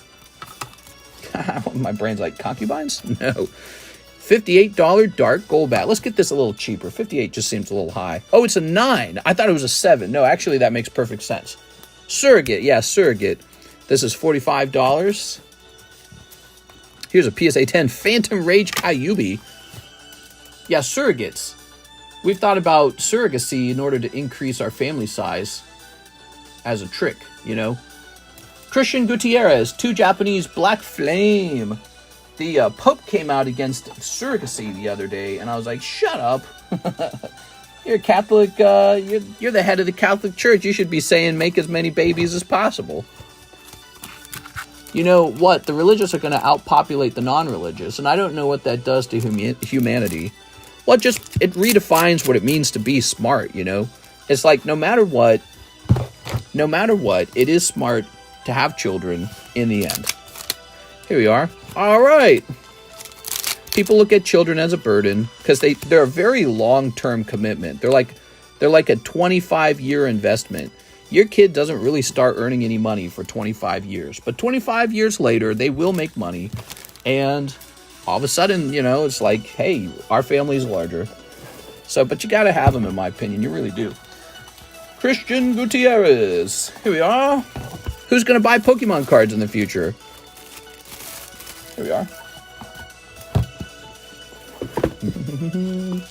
Then sue the sperm donor. What are you talking about? Sue the sperm donor. Do you think there was a time in the past this happened before the birth rates were so low? This is definitely a modern thing. A lot of people attribute it to money, but I don't think that makes sense to me because when you look at people in poor societies, they have tons of children. So I don't think it's a money thing. I think it's sort of like, it's like an expectations thing. It's sort of like, we're not so interested in babies. We're really interested in comfort, owning toys, bigger homes, bigger cars, a more comfortable lifestyle. So, we're a little decadent, if you want to say that. Some people will probably be angry to admit that, but for me, it's pretty clear. It's like we're a little bit of a decadent society, wouldn't you say? All right, what we got? We don't value family as much as we value, like, doing whatever we feel like all the time. Here's Panicking Moose. Double up on the PE blister. We don't really... we don't value babies. We don't value family. We look at family as like a hostile... oh, they're taking all my money. You know, like, oh, that's my money. Dude, that's your baby. You're supposed to spend your resources on your baby. That's the whole point. But yeah, we're like too smart or something, or too aware of all the fun little toys we can be buying, like a boat, or a bigger house, or a bigger car, or whatever. But money does play a role. You know, like when you're truly, truly, truly poor, you're not going to have kids in that case. You're going to avoid having kids. And then, but even if by the time you reach the middle class, you're just sort of like, well, I kind of just want to go to the movie theaters and travel to Spain. And I don't even know if my relationship's reliable. I don't know if I want this girl. Maybe I want a different girl. Maybe she wants a different boy. You know what I'm saying? So, yeah, it's a lot of things. A lot of contributing factors. So, but I have a theory that in the future, strong families are going to be looked at like a social status. Here's Saguaro. And there's going to be a lot of lonely people in the future. Here's Caparaja. A lot of lonely people. There we go. There ain't no party like a TCC party. That's right. Come in here and watch us open some cards. Mr. Panicking Moose, you did it. You got the Caparaja, bro. Yay. You never know when the magic card might pop out. He could be in the next blister. Some lady tried to pin the sperm donor with child support after the lesbian partner left her and claimed she had nothing to do with the child. I've heard of this. Actually. There was a lesbian couple where they had a third friend. It was a dude, and they didn't go to a fertility clinic for treatment. They were too poor for that. So to get pregnant, he just had sex with one of them to get one pregnant. So they're all right. Now we're going to play house. We're going to have our little baby together. But then they decided, oh man, we can't afford this baby. Let's sue him for child support. And they won. The state made him pay child support. They won. They got the child support from him. So, really weird.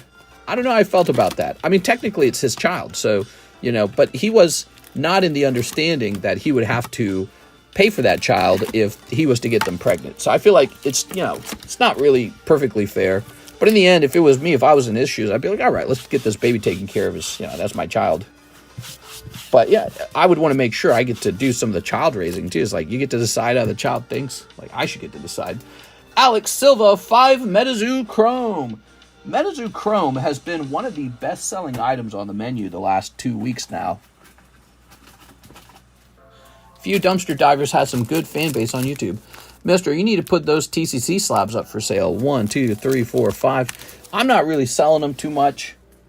We had a couple TCC slabs for sale in the past because I had done kind of like a repo of the shipping boxes to find stuff that had been there for like 2 years. And we did find a bunch of abandoned slabs, including TCC slabs. But those have all slowly been bought up.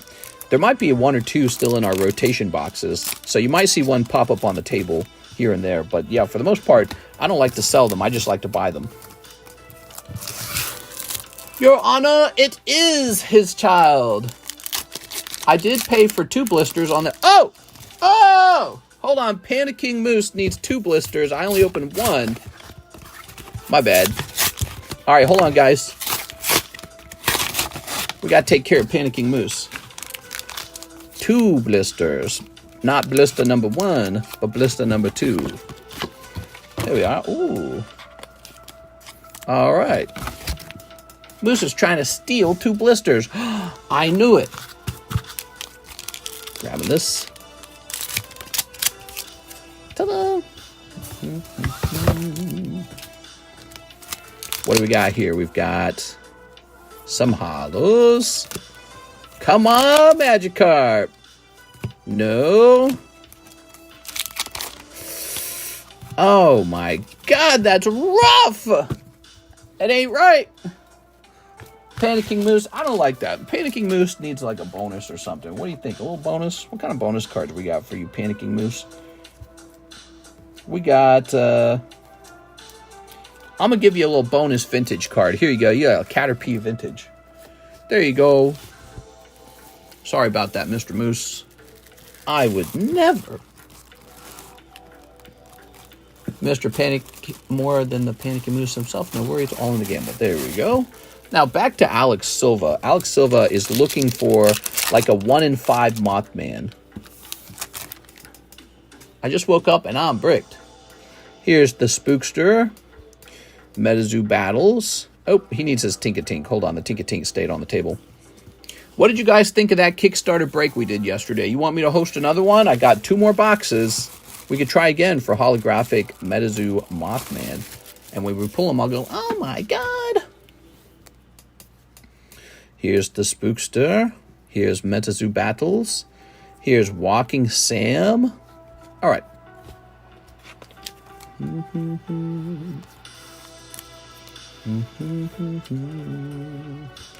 All right. Very good.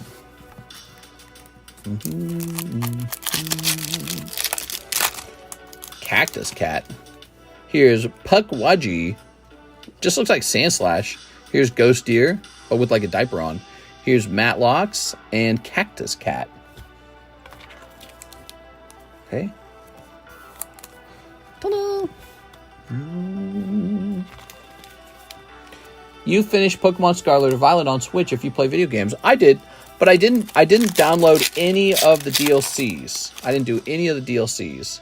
Here's a Rainbow Wizard, Lava Bear, and wow, Loveland Frogman.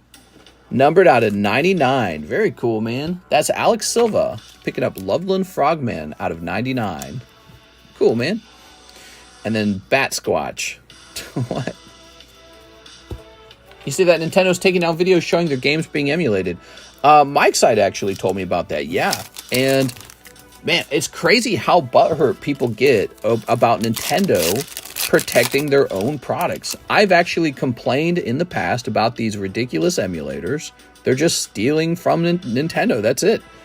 Nintendo makes a great product, and then these emulators come out and say, God, if only we could have zero creativity and steal someone else's product for profit, that would be great. They create little, made in China Game Boys with all of Nintendo's games on the Game Boys. We are. And Nintendo's saying, you know what? Here's something we can do. We can deny them from playing our game on these Game Boys on social media.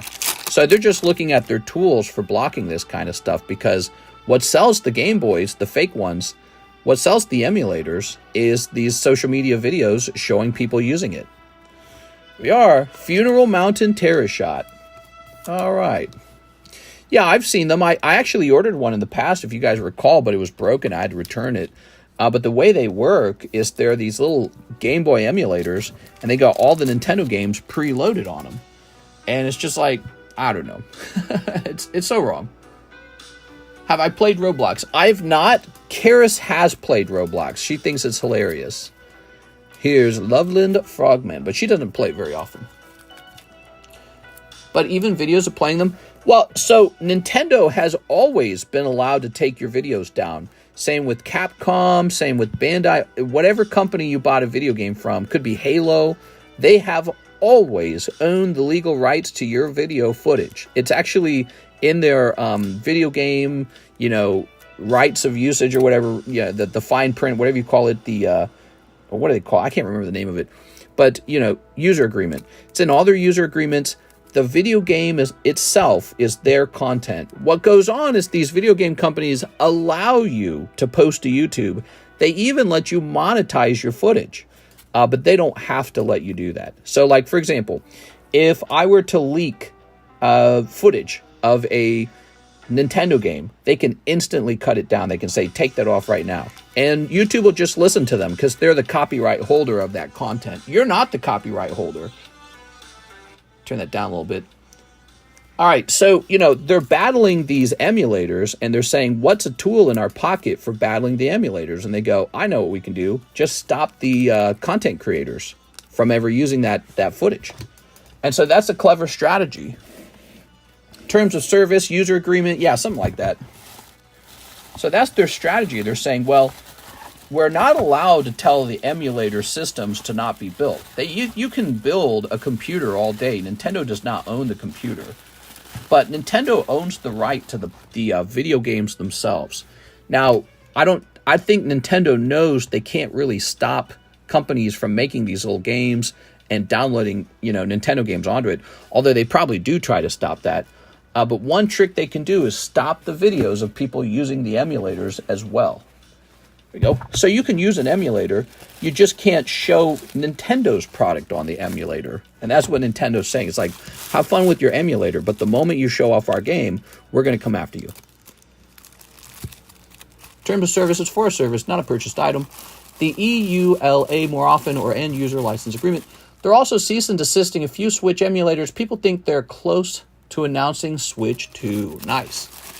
They can stop the distribution of the emulators. Can't stop the creation, though. Yeah, something like that. But I don't blame them, because when you actually look at what it is, it truly is just companies stealing money from Nintendo. Nintendo makes a great product, and everyone wants to profit off of it, even though it's not theirs. So if I sit down and I make a little computer, and the only point of my little computer is to pirate Nintendo games onto it and then sell it to you guys, I'm a thief. Like, the computer itself, is nothing wrong with that. But if the only point of that computer is to pirate Nintendo games, now you have a problem. So what they'll tend to do is they either preload the games, which is illegal, or they give you instructions on where to pirate the games, which is that website or whatever it is. That's illegal. But yeah, so Nintendo can go after them and say, you can't pre-download these games to the customer. That's, you're not allowed to do that. So you're going to have to buy an emulator and download the games onto the emulator yourself. But then also, if you're showing the game being played, you're not allowed to do that. Nintendo can say, that's our content. Everything in that video game belongs to us. And so you're not allowed to show it because we decided you're not allowed to show it. And a lot of people, they just didn't know that was true. Because Nintendo has been letting people upload content for so long, people have forgotten the time period when all video game companies would not allow you to monetize your videos. And then one day, it was only Nintendo who wouldn't allow you to monetize your videos. But in the past, you just couldn't upload video game footage really, really early on YouTube. You just couldn't. All these companies owned it. Like, you could try to upload, like Mass Effect, and you'll get copyright struck. Why would I know this? Because I was doing it back then. So you will have to, like, mute the music in the video game to upload it even. And tricks like that, So that was a long time ago, though. And some companies allowed it and some didn't. Eventually, all of them allowed it. The last person holding out was Nintendo. Nintendo was the last company to allow it. All right, Hathim, 5 packs OP7, 1 XY Evolutions. You got it. Yeah, so a lot of people don't know that because it's so common now to upload footage. But the video game companies own the game and the footage of the game. How crazy is that? There's 5 of these. All right. Pokemon says, so, do I vote Trump or Harris? I'm voting for these nuts. In jail, I heard you were checked on site like terms and agreements. What you in federal prison for? I emulated Switch games. You? Murder. Yeah, basically. There you go. All right. You wouldn't steal a car. Well, maybe. Okay, turn that up a little bit. Now, Mr. Thim, good luck. I'm snipping. Ready? I'm snipping this. Snip. All right. I'm inversing Mr.'s vote to make sure his does not count. Oh, yeah. So whatever I vote, you're going to vote against. There you go. Here's Caterpie. Oh, there's Ninetales. Very good. Here's the Ninetales. Looks great. Look at that. Beautiful. Such a good set. Okay, and Kakuna. Ta-da! Let's leave in that. Now, how about this one piece? Let's try this one piece. We got a holo. A holo. Oh, man. Holy moly. Very good. Here's a holo. And there's a holo. Ta-da! A lot of others should be worried. Whoever makes it in in the grand scheme of the next 4 years, does not affect me a lot. Yeah, actually, I realized it doesn't affect me too much either. Yeah. What do you guys think? Who do you think's going to handle the next 4 years better? Do you think we'll be better off under a Kamala Harris administration or better off under a Trump administration? There we go. I noticed in the vice presidential debates, they actually sounded like they both wanted to do welfare. And the main difference is one guy is against immigration, illegal immigration, and the other guy is pro-abortion strongly. Not much difference from them otherwise. Very little differences. They're both saying, don't worry, we're going to give everybody lots of free stuff. Here we are, Hatham. Neither will be really do too much. Squeals Trump. Here's this. Let's see. So we got Hatham done. Next up, we got Jonathan Morris. He says, 2 of the Paldea blisters. Hell yeah, dude. All right. I just like how mad people get when Trump wins. Ugh. What do you guys think? Do you think there'll be any riots after the elections? We are. Is anyone going to Canada? Diddy's not. Diddy's staying in a jail cell. Oh my God, what if Trump wins and then he pardons Diddy? Here's Tink-a-Tink. Okay. Oop. Apparently, Diddy has like 100 people coming forward to accuse him of stuff. Whew. Scary, man. That guy is in a lot of trouble. Did Diddy do it? Diddy didn't do it. 100% chance Trump was at a Diddy party. He was there, I swear. Flip this over. All right. Tossing this over here. Ooh. Ooh. I think they said that there's going to be some accusations against political figures even for going to these Diddy parties. So I'm very curious. We never got the Epstein list, though. What's up with that?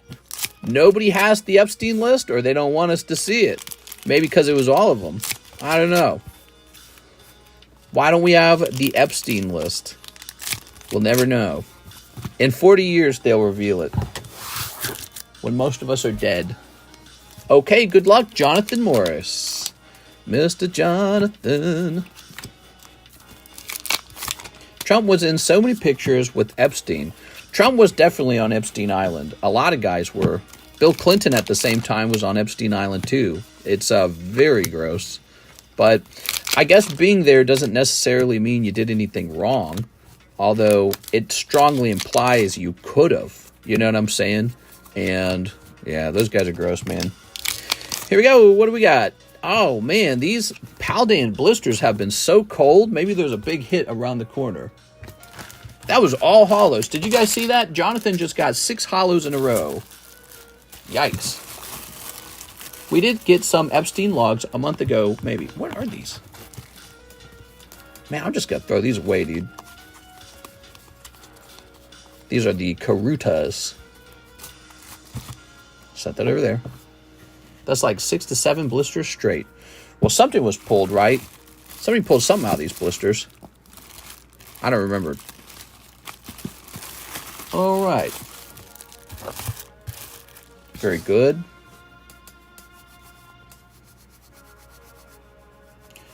Okay. Grabbing this. Trump's been to a lot of parties, though, I'm sure. I guess, you know, I do think it looks bad on him for having been there. Definitely. I would like to see who else was there. Bill Gates was there. Does that mean Bill Gates had sex with, you know, a minor? Should we throw him in jail? You know, it's like, maybe. Should Bill Clinton go to jail? Is have sex with a minor? So maybe there's a problem where it's like they might have all gone to these billionaire parties, which would make sense. He was a billionaire. But maybe there has to be some sort of solid evidence that he actually committed a crime like having sex with a minor. Here's Pidgeotto. Here's Salimance. Here's Trico. And here's one. Here's a Florigato TCC 10 for $20. Has Trump been to a TCC party? You know, we can't talk about that. You have to be there to know. All right. Very secret. Mr. Edwin E. Lopez. 2 spots in the Ancient Origin. Ooh, that's getting real close. Okay. Is Suge Knight dead? What? All right. Ready? Edwin E.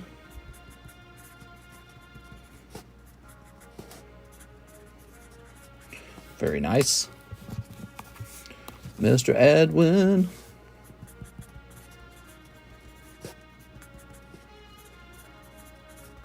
Very good. All right.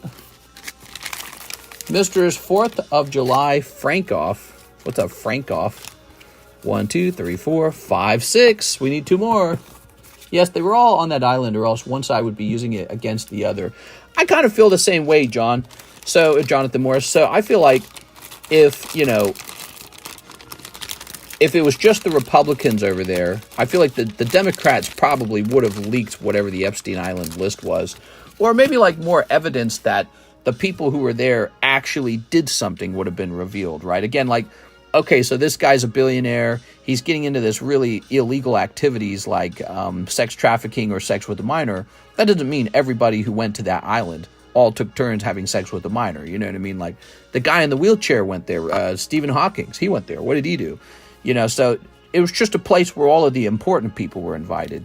And some people likely got involved with maybe sexual relationships with cheating on their wives situation. And then probably a smaller, more niche group went as far as doing something like having sex with a minor. The question I would have is who? You can't say every single person that went there did that. You know, like, did Stephen Hawking do it? No. I would hope not. How would it even work? I don't even know how it would work. But, excuse me, Brian Froon, 22 year slab away. But yeah, so it is damning looking to have been there. And I think it's about to look very damning, whoever went to a Diddy party. 160. You know, because just by associating with that person, it shows that, you know, you didn't detect that they were a person of a fishy or suspicious nature. All right, what we got? We got Panicking Moose, last try for the blister heat. Yes, sir. I got to get a couple more of these, okay? Have you heard the audio of Trump and Epstein? I've not heard of that. But let me go grab a bunch more of these blisters. I'll be right back.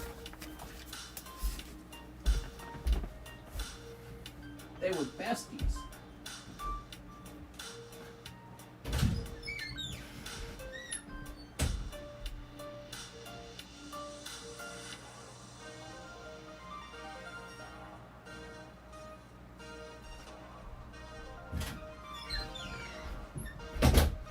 All right.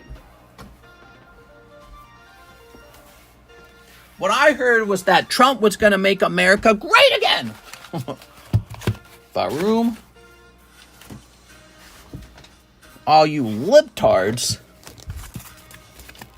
I think we can let Stephen Hawking's off. Yeah. Here we are. All right. Very good. There we go. All right. But let's say I own some giant party house where people were doing illegal activities. That wouldn't mean every person ever invited was involved in that. There you go. Yeah, he's a gross guy, though, Epstein, huh? Yeah, like Bill Gates was there. Does that mean Bill Gates had sex with a minor? Maybe. But again, you just wouldn't know. You need, like, some evidence. I heard the royal family was there. Like Prince William or Harry or whatever. There you go. All right. I wonder who killed him. There's no way he committed. You really think he committed suicide? I don't think so. I think he was murdered. They said this guy's not. He's not taking any of us with him. He's shutting up. Call him Stephen Hawking. Didn't Hawkins have an affair? He did. Yeah, he did with his nurse. And then he divorced his wife. Here we are. In other words, Stephen Hawking was a player. Pretty wild, actually. Doesn't mean he didn't have a girl bouncing on him on his wheelchair. Yeah, you never know. You never know. These people with a lot of money and a lot of power, they want to have fun. And what does that look like? Does it mean Go into Weenie Hut Juniors. Well, Weenie Hut Juniors. Well, but it does probably mean some kind of sex party or some party with drugs. I don't know. Are they all? They're not all sitting around praying or something. Wow, where's the hits? Pikachu. Bro, this comes straight out of a case. Wow! These came straight out of a case, 100%. By the way, and it came out of, so we got all these cases coming from one distributor. These are from a distributor. Maybe it's just a very, very unlucky round. Crazy. For sure murdered. Yeah, I think he was murdered. All right, that is some cold packs there. I don't want to open up another blister and it end up being a hit. Because if it's a hit, I want to go to whoever buys it next. All right. We've seen some pretty bad luck with booster packs before, but that's surprising.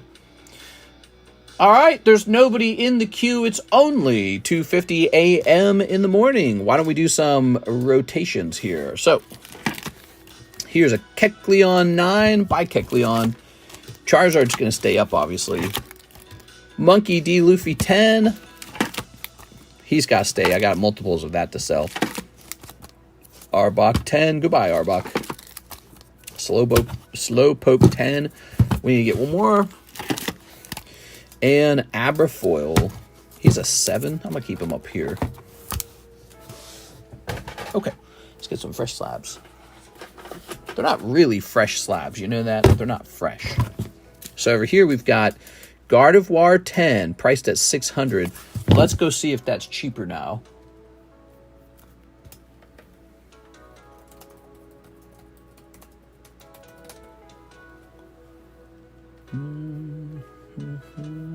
No, it is not. This continues to be $600. Okay, we got a Milcery 9.5 for $8. Cheap. Here's Blastoise 9, 43.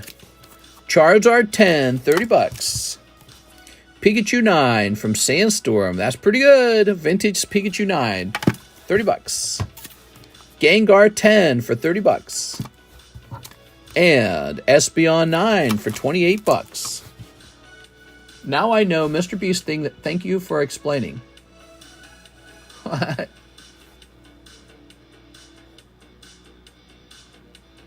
Mm-hmm.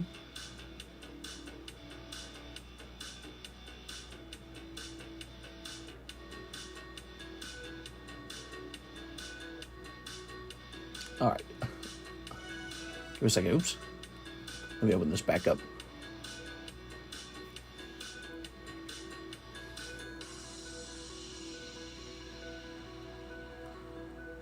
There we go. I'm not sure if that's a real person. All right, so, ta-da! Can you see an order I sent through ZELLE, says Eric R. You know, there might be problems with the ZELLE. I did not see a ZELLE order. Mr. Eric R., I see no ZELLE order.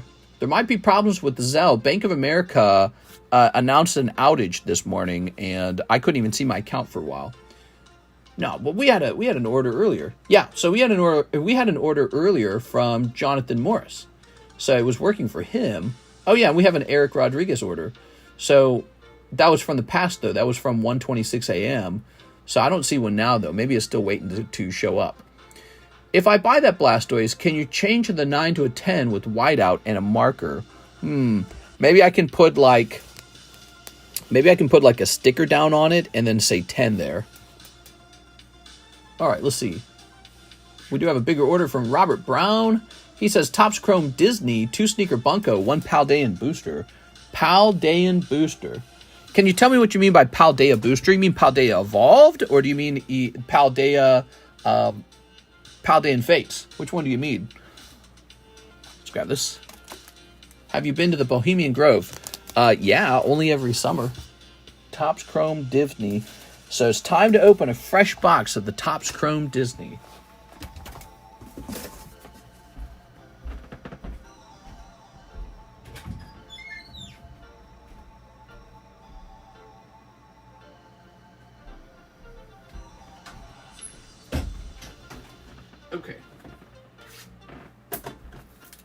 Perfect. Topps Chrome Disney, super expensive. Another Topps product that has performed exceptionally well for me. It's full of Satanists. What are you talking about? Just a lot of chill dudes. Talking about how to save the world from the Christians. There you go. Wow, so there's only 4 cards in the Topps Chrome Disney. That's nuts. Baby blood drinkers.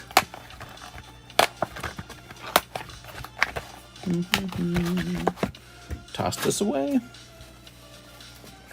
I'm grabbing this. Disney Chrome. Do do do do do. Do do do do do.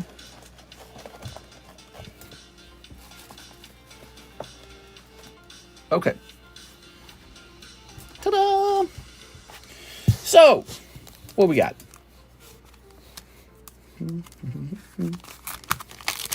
Let's go ahead and snip this. All right. And konnichiwa. Oh my god, those are some boobies, man. Yo! That ain't right. She's licking her boyfriend's nips. Mr. Mask at the Gathering. Hey! Nuh-uh. I'd have a Charizard mask. Alright. So this one's going in the front. This is like a panties picture, because you see her panties. Alright. There you go. Robert Brown. 2 sneaker bunkos. The Topps Chrome could be a big deal. It could pull a really big hit out of here. So don't forget my Paldea Evolved Blister. So it's a Paldea Evolved Blister. Okay, sounds good. How do we drop down to 100 viewers? We had like 125 like a second ago. Must be all the talk about the Epstein Island. Okay, you ready? Kind of like, I'm out. Here's 101 Dalmatians. Very nice. Ta-da! Here's Wreck-It Ralph. Rawr. He's Wreck-It Ralph. Wreck that pussy Ralph. That doesn't sound as good. Here's Rapunzel. Oh. Do you see your last card? All right. And Iconic Moments. Very good. It's a pretty card, but it's not a numbered card. Maybe in the next pack. So he said he's also owed a blister. Let's get it. Robert Breeding, 1 blister. Sent for Pidgey, Otto, Carddass, and Milcery. Sounds good. Okay. There we go. Do, do, do, do, do, do, do. Get those.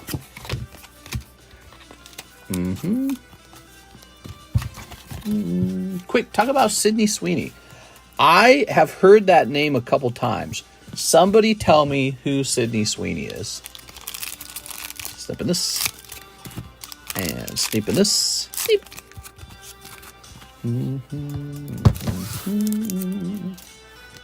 Oh my gosh, try.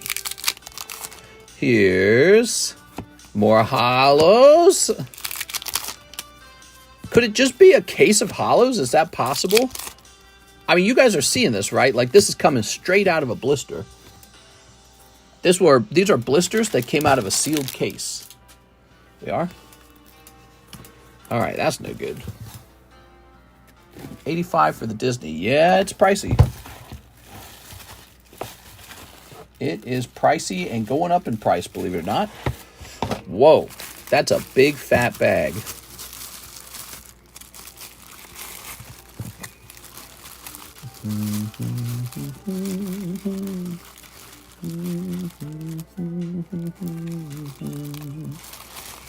There we go. Robert Beatty. A hot blonde actress. What is she in? A hot blonde. Sydney Sweeney with her milkers. Let's see. Sydney Sweeney.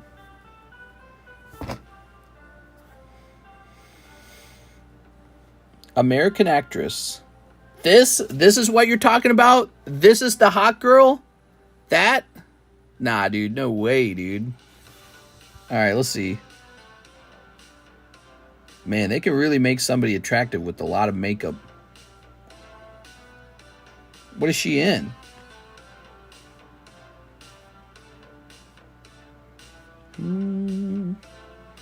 She's in Everything Sucks, The Handmaid's Tale.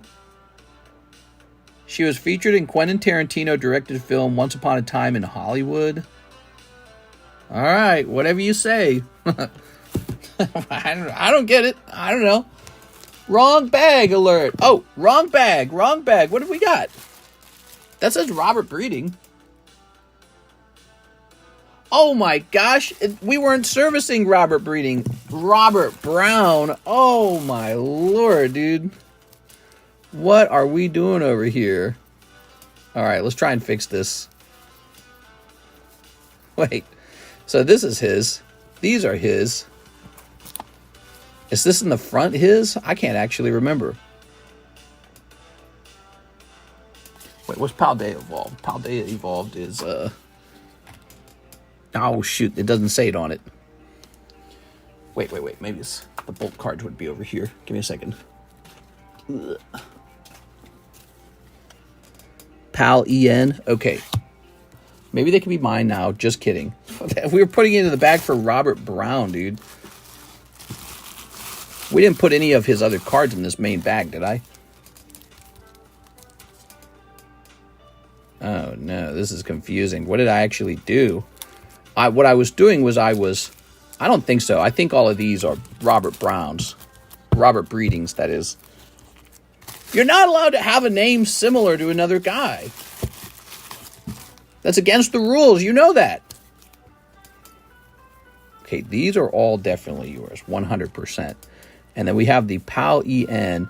So I think this is it. I think these are all his because he had one blister, right? Yeah, you had one round of blister. So these are all yours. And I believe these happen to be Mr. Breedings. This would be correct, right? It's all PAL EN. And there's 1, 2, 3, 1, 2, 3, 1, 2, 3. So that's it. So that bag right there goes to you. And this goes back to Mr. Breeding because he doesn't want to give up his cards. I wouldn't either. All right. So let's go looking around for Mr. Brown. Sorry about that, Mr. Robert Brown. You know what it is? His bag was so large that I couldn't read the whole name because it wraps around the side of the bag.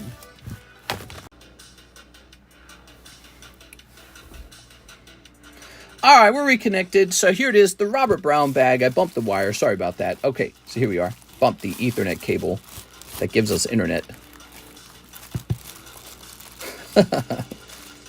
There we go. I don't want any judgment. Anybody judges, and you're out. There we go. Hands on the table. I know. There we go. All right, perfect. Beautiful. We have an order. Jennifer, yep. 4 spots in the Ancient Origin break, please.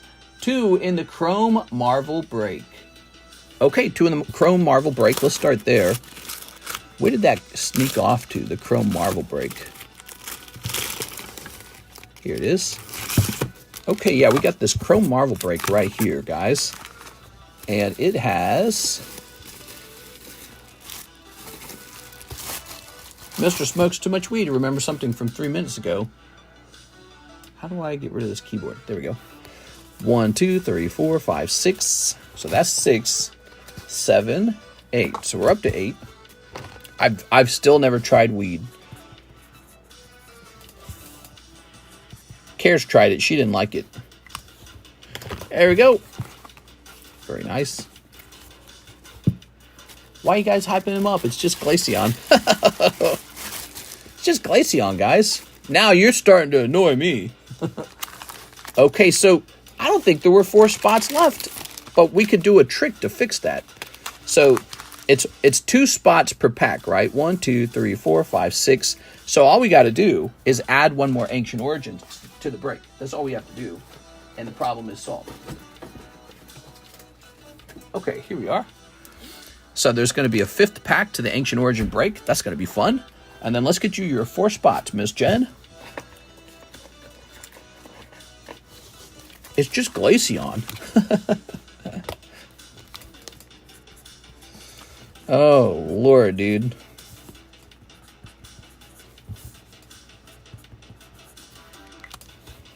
Ta-da! There they are. Okay, that's it. The Ancient Origins break is activating. There's going to be 5 spots in here now. 1, 2, 3, 4, 5, 6, 7, 8, 9, 10. Good luck, everybody.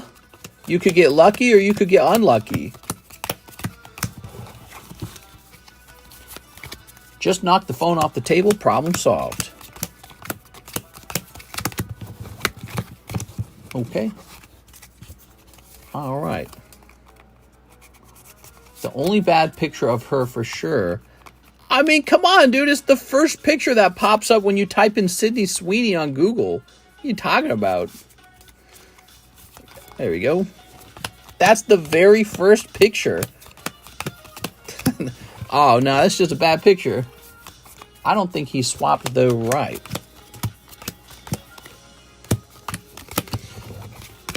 All right, I'm ready. Because it was recent. Give me a number. 7. 1, 2, 3, 4, 5, 6, 7.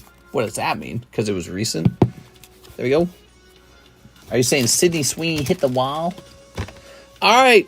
Do you guys remember how this works? We haven't done one of these in a while. So, that's Jennifer Yap. And Jennifer Yap, she gets the whole pack. I need to redefine it. The first pull is the cold one, and the second one's the hot one, right? Cold, hot. I think it always worked that way. It was cold, then hot. I don't remember. But that's how we're going to do it. So, from this point forward, cold spot, hot spot. Okay? But in this opening, it doesn't matter because Jen's getting both spots. Mister, I traded my Ray PSA 9 for a Suicune Call of Legends PSA 9. I guess that's good? I don't know. Alright, what are we getting for you, Jen? Ooh, Vespiquen. Okay, Vespiquen Ancient Art. Ancient trait card. 1 and a 2. I'm liking the centering on these. Centering's looking good. That's always a good sign. Here's Porygon. Oh. Alright. TCC gang. Yeah, where's the TCC gang at? For reals. Where did I see you, Jen? That's Daniel Del Barrio. Oh, man, there's too many packs. There's too many names. We just want the wealthy to pay their fair share. They are. All right, there we go. Now, cold, hot. Okay, that's how we're doing it. Cold, hot. Edwin E. Lopez. Mr. Edwin. Miss Jen, you still can pull a ancient trait card out of the commons, by the way. There it is. So this first half is for you, Miss Jen. All right. And the second half is for Edwin. He pulls Metagross. Yeah, a little Flareon back there. That's kind of nice. But overall, this pack, not crazy exciting. We're looking for those holographic double holo packs or maybe like a EX card or a full art. That's what we're looking for. But this does go to Mr. Edwin E. Lopez. Edwin E. Lopez. Where am I going to run into him? Here's somebody named Earthbound. Edward Bonfiglio. Haven't seen him in a while. Edwin E. Lopez makes his return. Welcome back. All right, cool, man. Says you were last here on 6/24. Dude, you got a super old bag. By the way, keep this in mind, Edwin. We don't update bags anymore, okay? No more bag updates. So this goes in here. Yeah, I ship one day, in other words. 12/22, guys. Wow. That was a while ago. All right. Alex Silva cold. DDB hot. Cold, hot, cold, hot. What we got? Do you guys like these styles of breaks? This was $20 per spot. It's basically, it's like a coin toss. You realize that, right? So if you enjoy, oh, look at this. You are still going to pull something. You got the ball toy. Very good. Alex Silva. Oh, these packs are so good. I like these packs. All right, Alex Silva.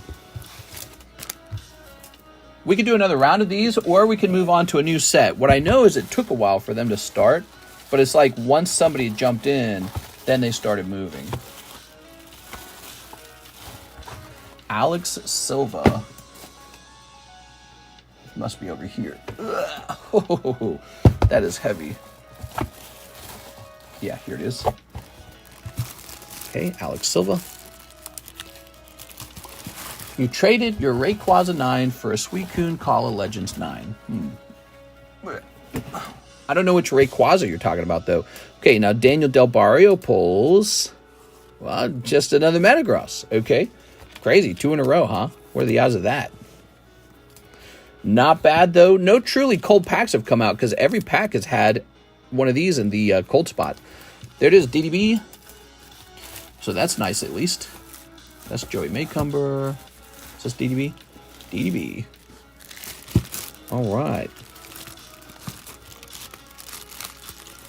These are really old packs. You guys know they're 9 years old now, right?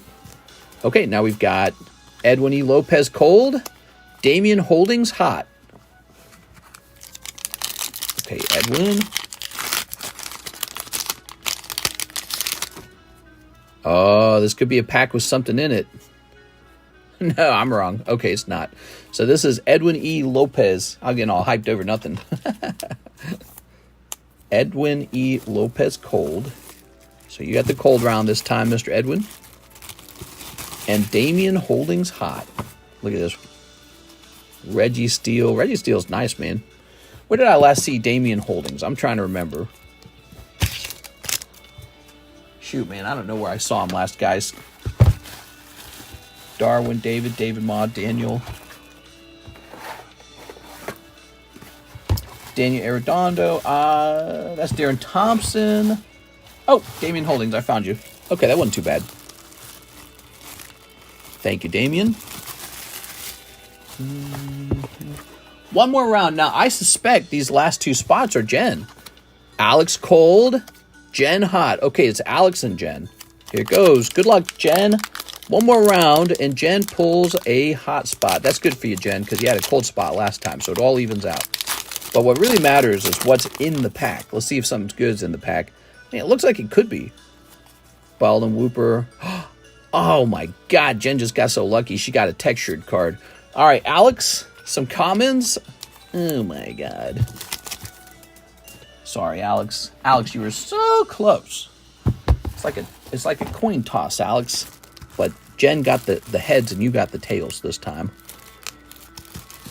Okay, that's Alex Silva. Going over here, and then let's see what we pulled.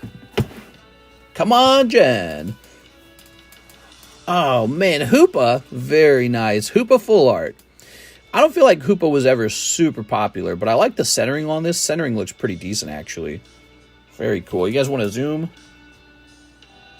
Creepy. Creepy peepee. All right, zoom back out. Hoopa, that's not the chase in Ancient Origins. What we're really looking for is like Lugia. Lugia would be great. Me? Yeah. It's still very cool. Yeah, we still got a full art. That was a full art. That was awesome. Miss Jen, here we go. Let's run another round of that. Would you guys like another round? I feel like these packs were mostly cold except for one pack that had a textured card in it. There's a lot of hits in this set. So I was thinking we'd do another round real fast. All right, give me a second here. All right. Ta-da! So we just run it the same way. It's $20 buy-in. Where'd the bag go? Where's the bag? How do I lose the bag so fast? Oh, there is this it? There it is. Ha. So it's a $20 buy-in. It's very similar to a coin toss. There goes. Hoopa, I barely know her. Next up, we've got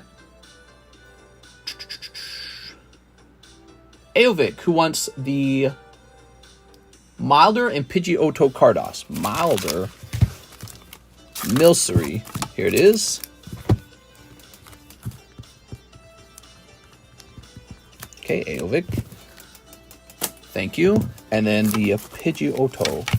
Here he is. Very nice. All right. Cool, man. 2 slabs. Small slabs, but it's good to see them go. We're almost done with this too, by the way, guys. $24 Nidoran. Here is Gengi. Here, the Rocket Ball. Look at that Rocket Ball. We've got PSA 9 Charizard. Oh, Charizard. Couldn't you have been a 10? Never mind, chilling, going back to sleep. Who's sleeping? Okay, let's click on this. We've got an order from Kevin Vu. Doggy Kong pack. You got it, man. Doggy Kong. Donkey Kong returns to the menu. He's a whopping $8. 1982 vintage Donkey Kong. Hey, you got the blue border. Look at this. So you get the whole image of it on one card. All right. So first you got these three things, right? 1, 2, and a 3. There we go. Fu, we chill. Grabbing this. Now, this comes out of the jump card. Okay. Jump! Stamp out Donkey Kong. Pretty neat. I like that one. And then you've got my hero. Keep off my joystick. Dang, dude. Look at this. Mario's so short. Oh, my God. Oh, that's a good one. Look at that. So you've got the helpless captured lady. There we go. All right. A lot of misogyny in these cards, I guess. All right. And Donkey Kong is king. It looks kind of like the Grinch, doesn't it? Makes me think of the Grinch. Kevin Vu. Thank you, Kevin. Kevin Vu keeping us in business tonight. All right. Hey, yo, Peach. Panicking Moose. PE blister. If no hit, then I call shenanigans. It's got to be a hit. I mean, look. It's a sealed blister. It's just modern product. I got it from my distributor. I got a whole bunch of it, actually. Whole case's worth. But, yeah, it's making me wonder if there's, like, something wrong. Can you get a case with no hits in it? There you go. All right. Palday Evolved, Palday Evolved, Palday Evolved. It's not any good luck to get bad ones. I feel like I have a bug crawling on my leg. I don't have a bug on my leg, do I? No, I'm just going insane. All right. Get some more penny sleeves real fast. Ta-da! Hey, the Donkey Kong cards have been going off tonight, man. Watch this be an instant hit. Each pack. All right. You saw the old videos of WWE Chair Vince. He said the N-word and all. Did he actually? That's crazy. Oh, man. There we go. Yeah, he's wild. We got some funny memes out of him. Ready? Hollows. Okay. Oh! Slow King. Bada bing, bada boom. And hollows. All right. Slow King has arrived. No shenanigans are called. Slow King at least is not a hollow. Great guy, fantastic guy. The Attitude Era was crazy. Here you go, Panicking Moose. So there's hits in there. They're hiding. They're hiding Biden. Varoom. Howard. All right. Very good. We are out of orders. We got no orders in the queue at all. So what shall I do with our free time now? I could go get those slabs from the hold on, I got some slabs you guys have never seen that are going to be up for sale, I believe.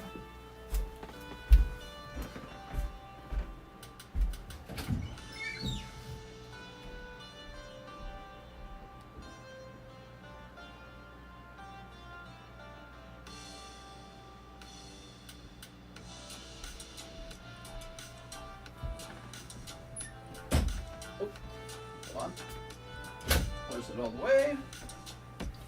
Ta-da! Oops.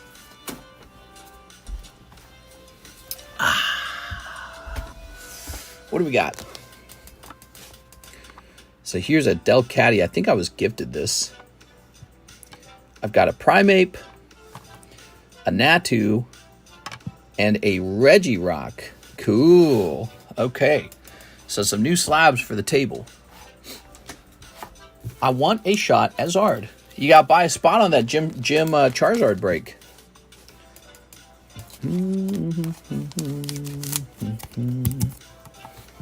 Wow, I like that Reggie. It's cool looking. Primeape. Some Primeape lovers out there. Somebody's going to want this. No Carddass. You don't like Carddass? I love Carddass. Big fan. Here's a Natu. And even a Delcatty. Wow. I just saw a video with The Undertaker and Vince. It's so sad to see how old they are, especially Vince. Ugh, yeah. Getting old. I believe this is a gift. Look at these, huh? Nice. Well, did you restock it? No, I meant I want a shot at the Carddass Zard. Oh, it's not done being restocked. No Zard in there. There are other cards in there, like Gengar or, stuff like that. But Charizard's not in there yet. I need to finish that. You're right. I've forgotten. Yeah, I've forgotten about that. I need to focus on that. Okay, hold on. I have forgotten about that.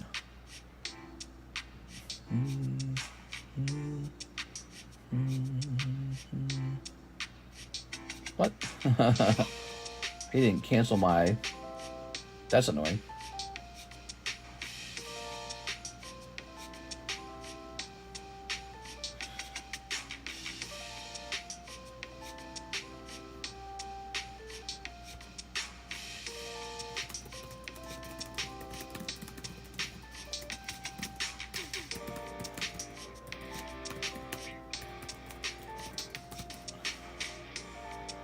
All right, so back to this. So, Natu. By the way, I want to see what else this guy's selling real fast. I like this guy.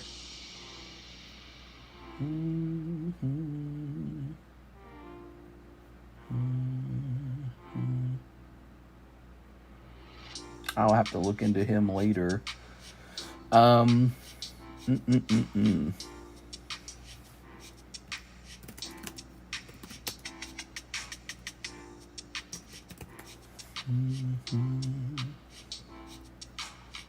is there not one for sale?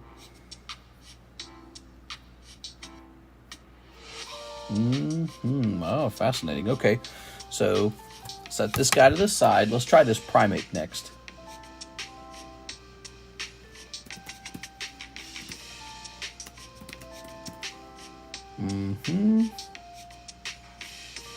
Okay, set him to the side. All right, let's try the Regirock. All right. Wow.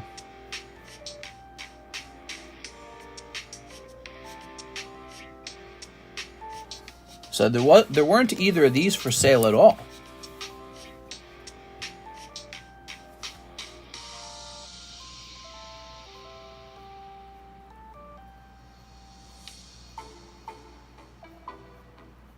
Crazy. Okay. I'm just doing a little research, guys, before I put prices on these. Guess I better find out what their populations are next.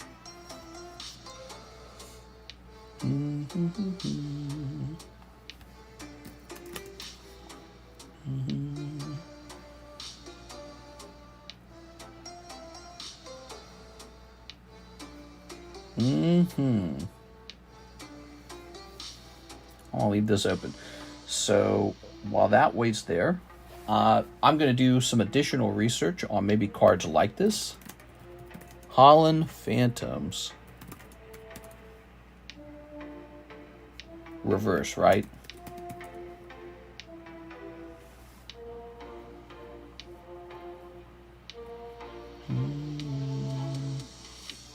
Okay. So, I'll set this up here.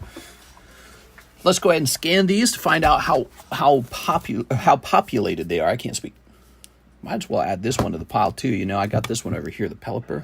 He's a nice card too. I'm tempted to keep the Pelipper. I am. Pelipper is super cool, man. We got these awesome reverse holos. I love them. That Regirock's screaming to me. I like him, man. I gotta keep him.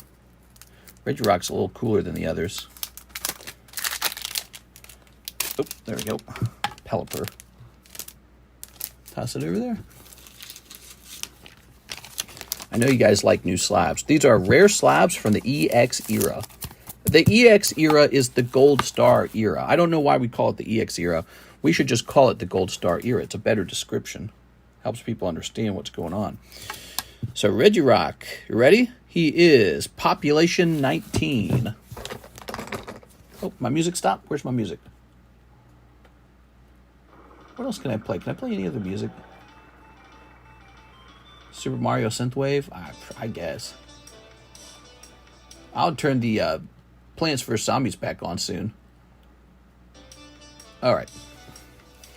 So he's 19. That's pretty rare. Let's try the Pelipper. How you guys feeling tonight? Somebody say something. Ask me a question. Tell a joke. The set names begin with the X. Well, I know that. I know why they're called EX, but I feel like when you say EX, nobody else knows what you're talking about. Like, most people who aren't that deep into collecting, they don't know what it means. Wow, he's pop 10. I shouldn't even sell him. That's crazy. All this time later, and he's still only pop 10, and he's a golden name card. That's ridiculous. Oh my god. The Natu is population 4. What the and then let's try the Primate. But he's going to be like pop 30 or something. 25, 30. All right, you ready?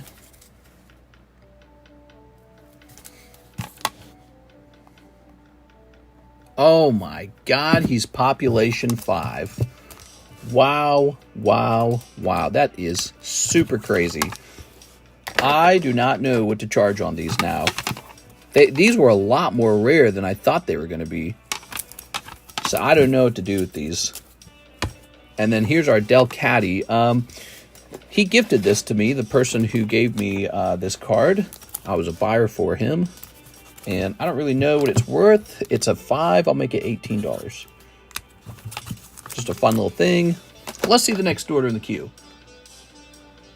Simon Frank, hey Mister, can I start that War Turtle Tops? Oh, good choice, man. Pop 6 Rainbow War Turtle. It's a really proud item to hold. $4.50 seems like a high price, but they're just impossible to grade. So it's always going to be really low pop. And, you know, it's War Turtle. So not bad, Simon Frank.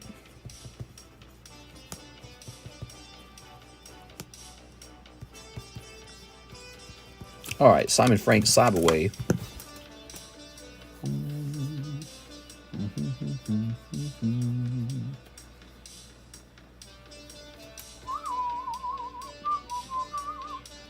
This is going to say October 24. Simon Frank. PSA 10 Rainbow War Turtle. $4.50. $4.30. There you have it. Oh, he sent $50 over, so he actually put 30 down toward the card. So it should say 420 left. 420. Boom. All right, very good. Simon Frank, thank you so much. You're in.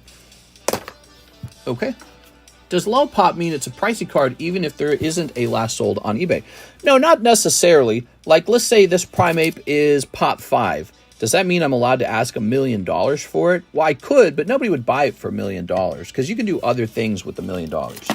But it does mean that I'm going to get to ask a little bit of a premium, and part of that premium is having the bragging rights of owning such a rare card. I mean, it is rare. How rare is this Haunter, by the way? I don't know how rare he is. I don't think he's got to be more than 200, this Haunter. He comes from the vending sheets. He's a glossy card, so he's probably pretty hard to grade. Okay, he's pop 124.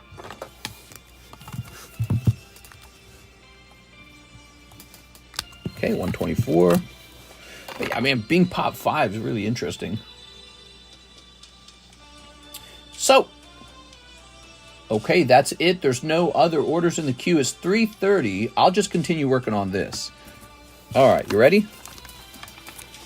Put that guy back. The Regirock's cool as hell, man. I don't even want to sell him. Pelipper, he's Pelipper, but what's good about him is the EX Deoxys. That's what's good about him. This set's especially rare. I'm a big fan of EX Deoxys. If you don't believe me, I got a whole box of EX Deoxys to show you to prove that I have a lot of this. So I'm a big fan of EX Deoxys. In fact, I probably got a bunch of those I could sell if I wanted to. Where's my EX Deoxys? Where's my super suit? Here we are. Ow. What did I just freaking stub my toe on? Too many of these empty boxes laying around. All right. What should I order, mister? Ooh, good question. Well, right now we're doing this Marvel break for $14.50 a spot, and I think there's just a couple spots left. And after it's done, we start a new vintage break. There's 4 spots left in the Topps Chrome Marvel break. There we go. Check this out, guys. Look at that. Wow. Shiftry, Magikarp. I might as well just toss Pelipper in with the rest. I don't even know why it's up there for sale. I must have just acquired one. Didn't you ask? Here's a real expensive one. Look at this. Gyarados. That one's real pricey. I think he's like $1,000, the Gyarados. Oh my god, that must be one of my coolest cards. Look at that. That card looks insane. It says back here he's pop 14. Wow, man. Wonder what I could sell that for. Man, I'd ask like $2,000 for that. I wouldn't ask anything cheap for that one. That has to be one of the coolest cards. Crazy looking. It's like it fits very well with this holographic pattern. Yeah, I don't know.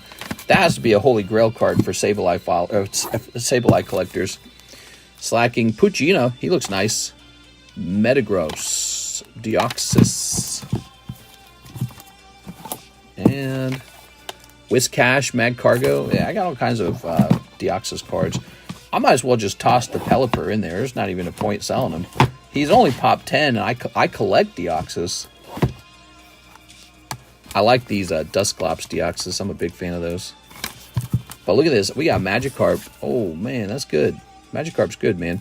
People pay a price. They pay a premium for Magikarp. It's definitely the best Sableye. Not only is it the best Sableye, it just really stands out in the Deoxys collection. I wonder if there's even one for sale. Like, if we went looking, what could we find on that card? Let's see. Deoxys. Oops. Sableye. There are none for sale. There you go. Wow. Wow.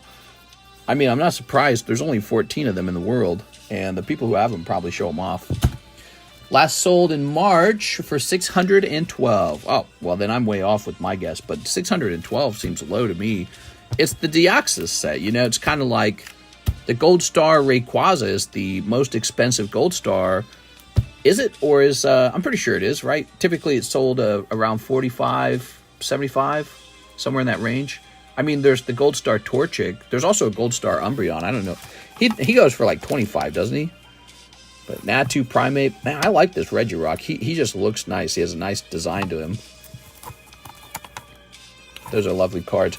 I'll set those there and dwell on them for a minute. Because, I mean, I gotta keep putting cards up here on the table for sale that you guys like. All right.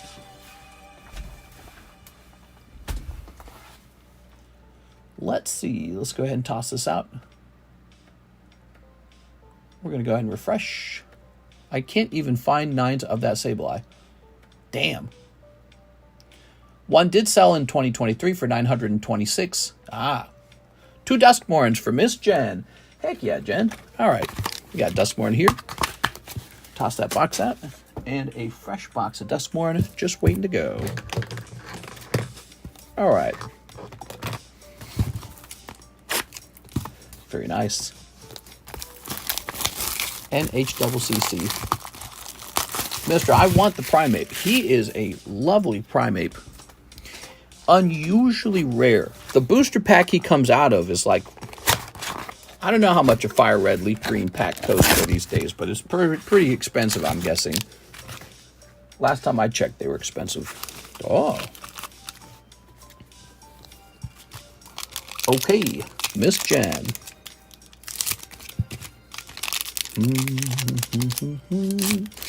There we go.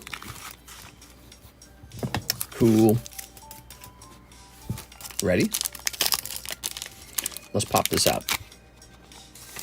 All right, so these are the latest Magic the Gathering collector booster packs, and they feature these spoopy cards like Possessed Goat, Horrid Vigor, Tunnel of Hate, Fear of Lost Teeth, Piranha Fly, Glimmer Seeker, Attack in the Box, Beastie Beatdown, Locker Room, and Forest. Okay, so you got all these lovely cards. They're all holo. Mister, I want the Primeape. I tried, shake my head. I'm going to get you that Primeape. Here's Hushwood Verge. They came down from the pipes. Marina. Look at that. You got the non-holo and the holo version of this, huh? Restricted Office. All right, cool, man. I'm going to pile these all into 2 sleeves. All right. Sableye, huh? He's so cool. I think that's got to be like one of those Pokemon cards that just really pops out and catches your eye. You go, oh my god, what is that? Maybe underappreciated. Here's Slavering Branch Snapper. Slavering? Grab the prize. Just grab it. Oh my god. Stocked Researcher, Shepherding Spirit, Vicious Clown, Popular Egotist, Keys to the House, Get Out, there's Swamp, Marina Vendrill, Disorienting Choice, Ley Line of Transformation, and Enduring Tenacity. Ta-da! All right, there we have it. Thank you so much, Jen. All right, Jenny Winnie.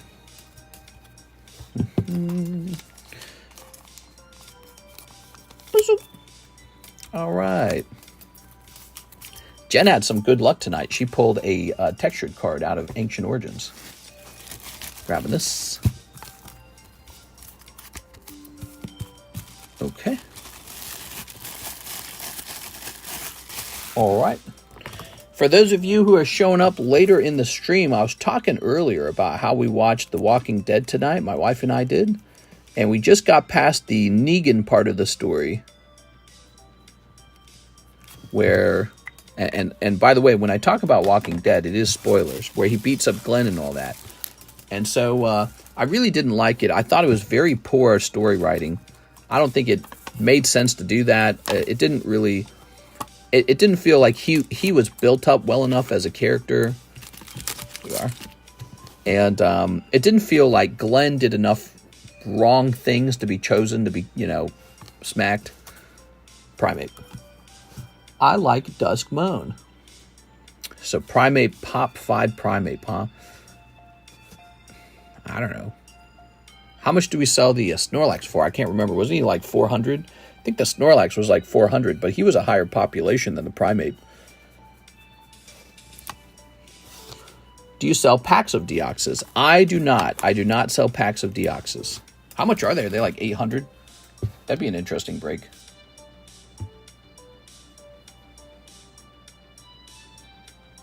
Booster. Oops. Oops.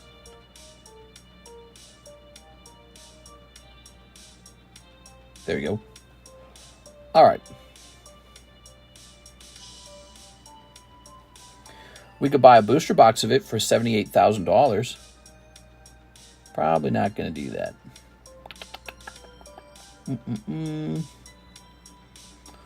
Oh my lordy, is he expensive.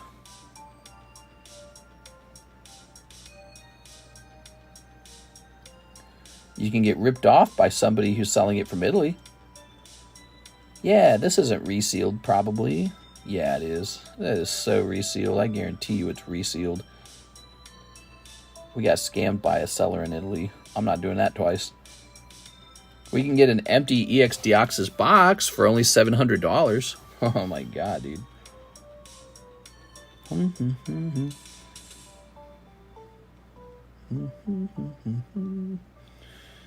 Yep. Yeah, it's an expensive pack. I mean, you would have to pull just the right card for it to be worth it to open. It doesn't seem like it's worth it. All right. Let's go ahead and pull these and place them over here.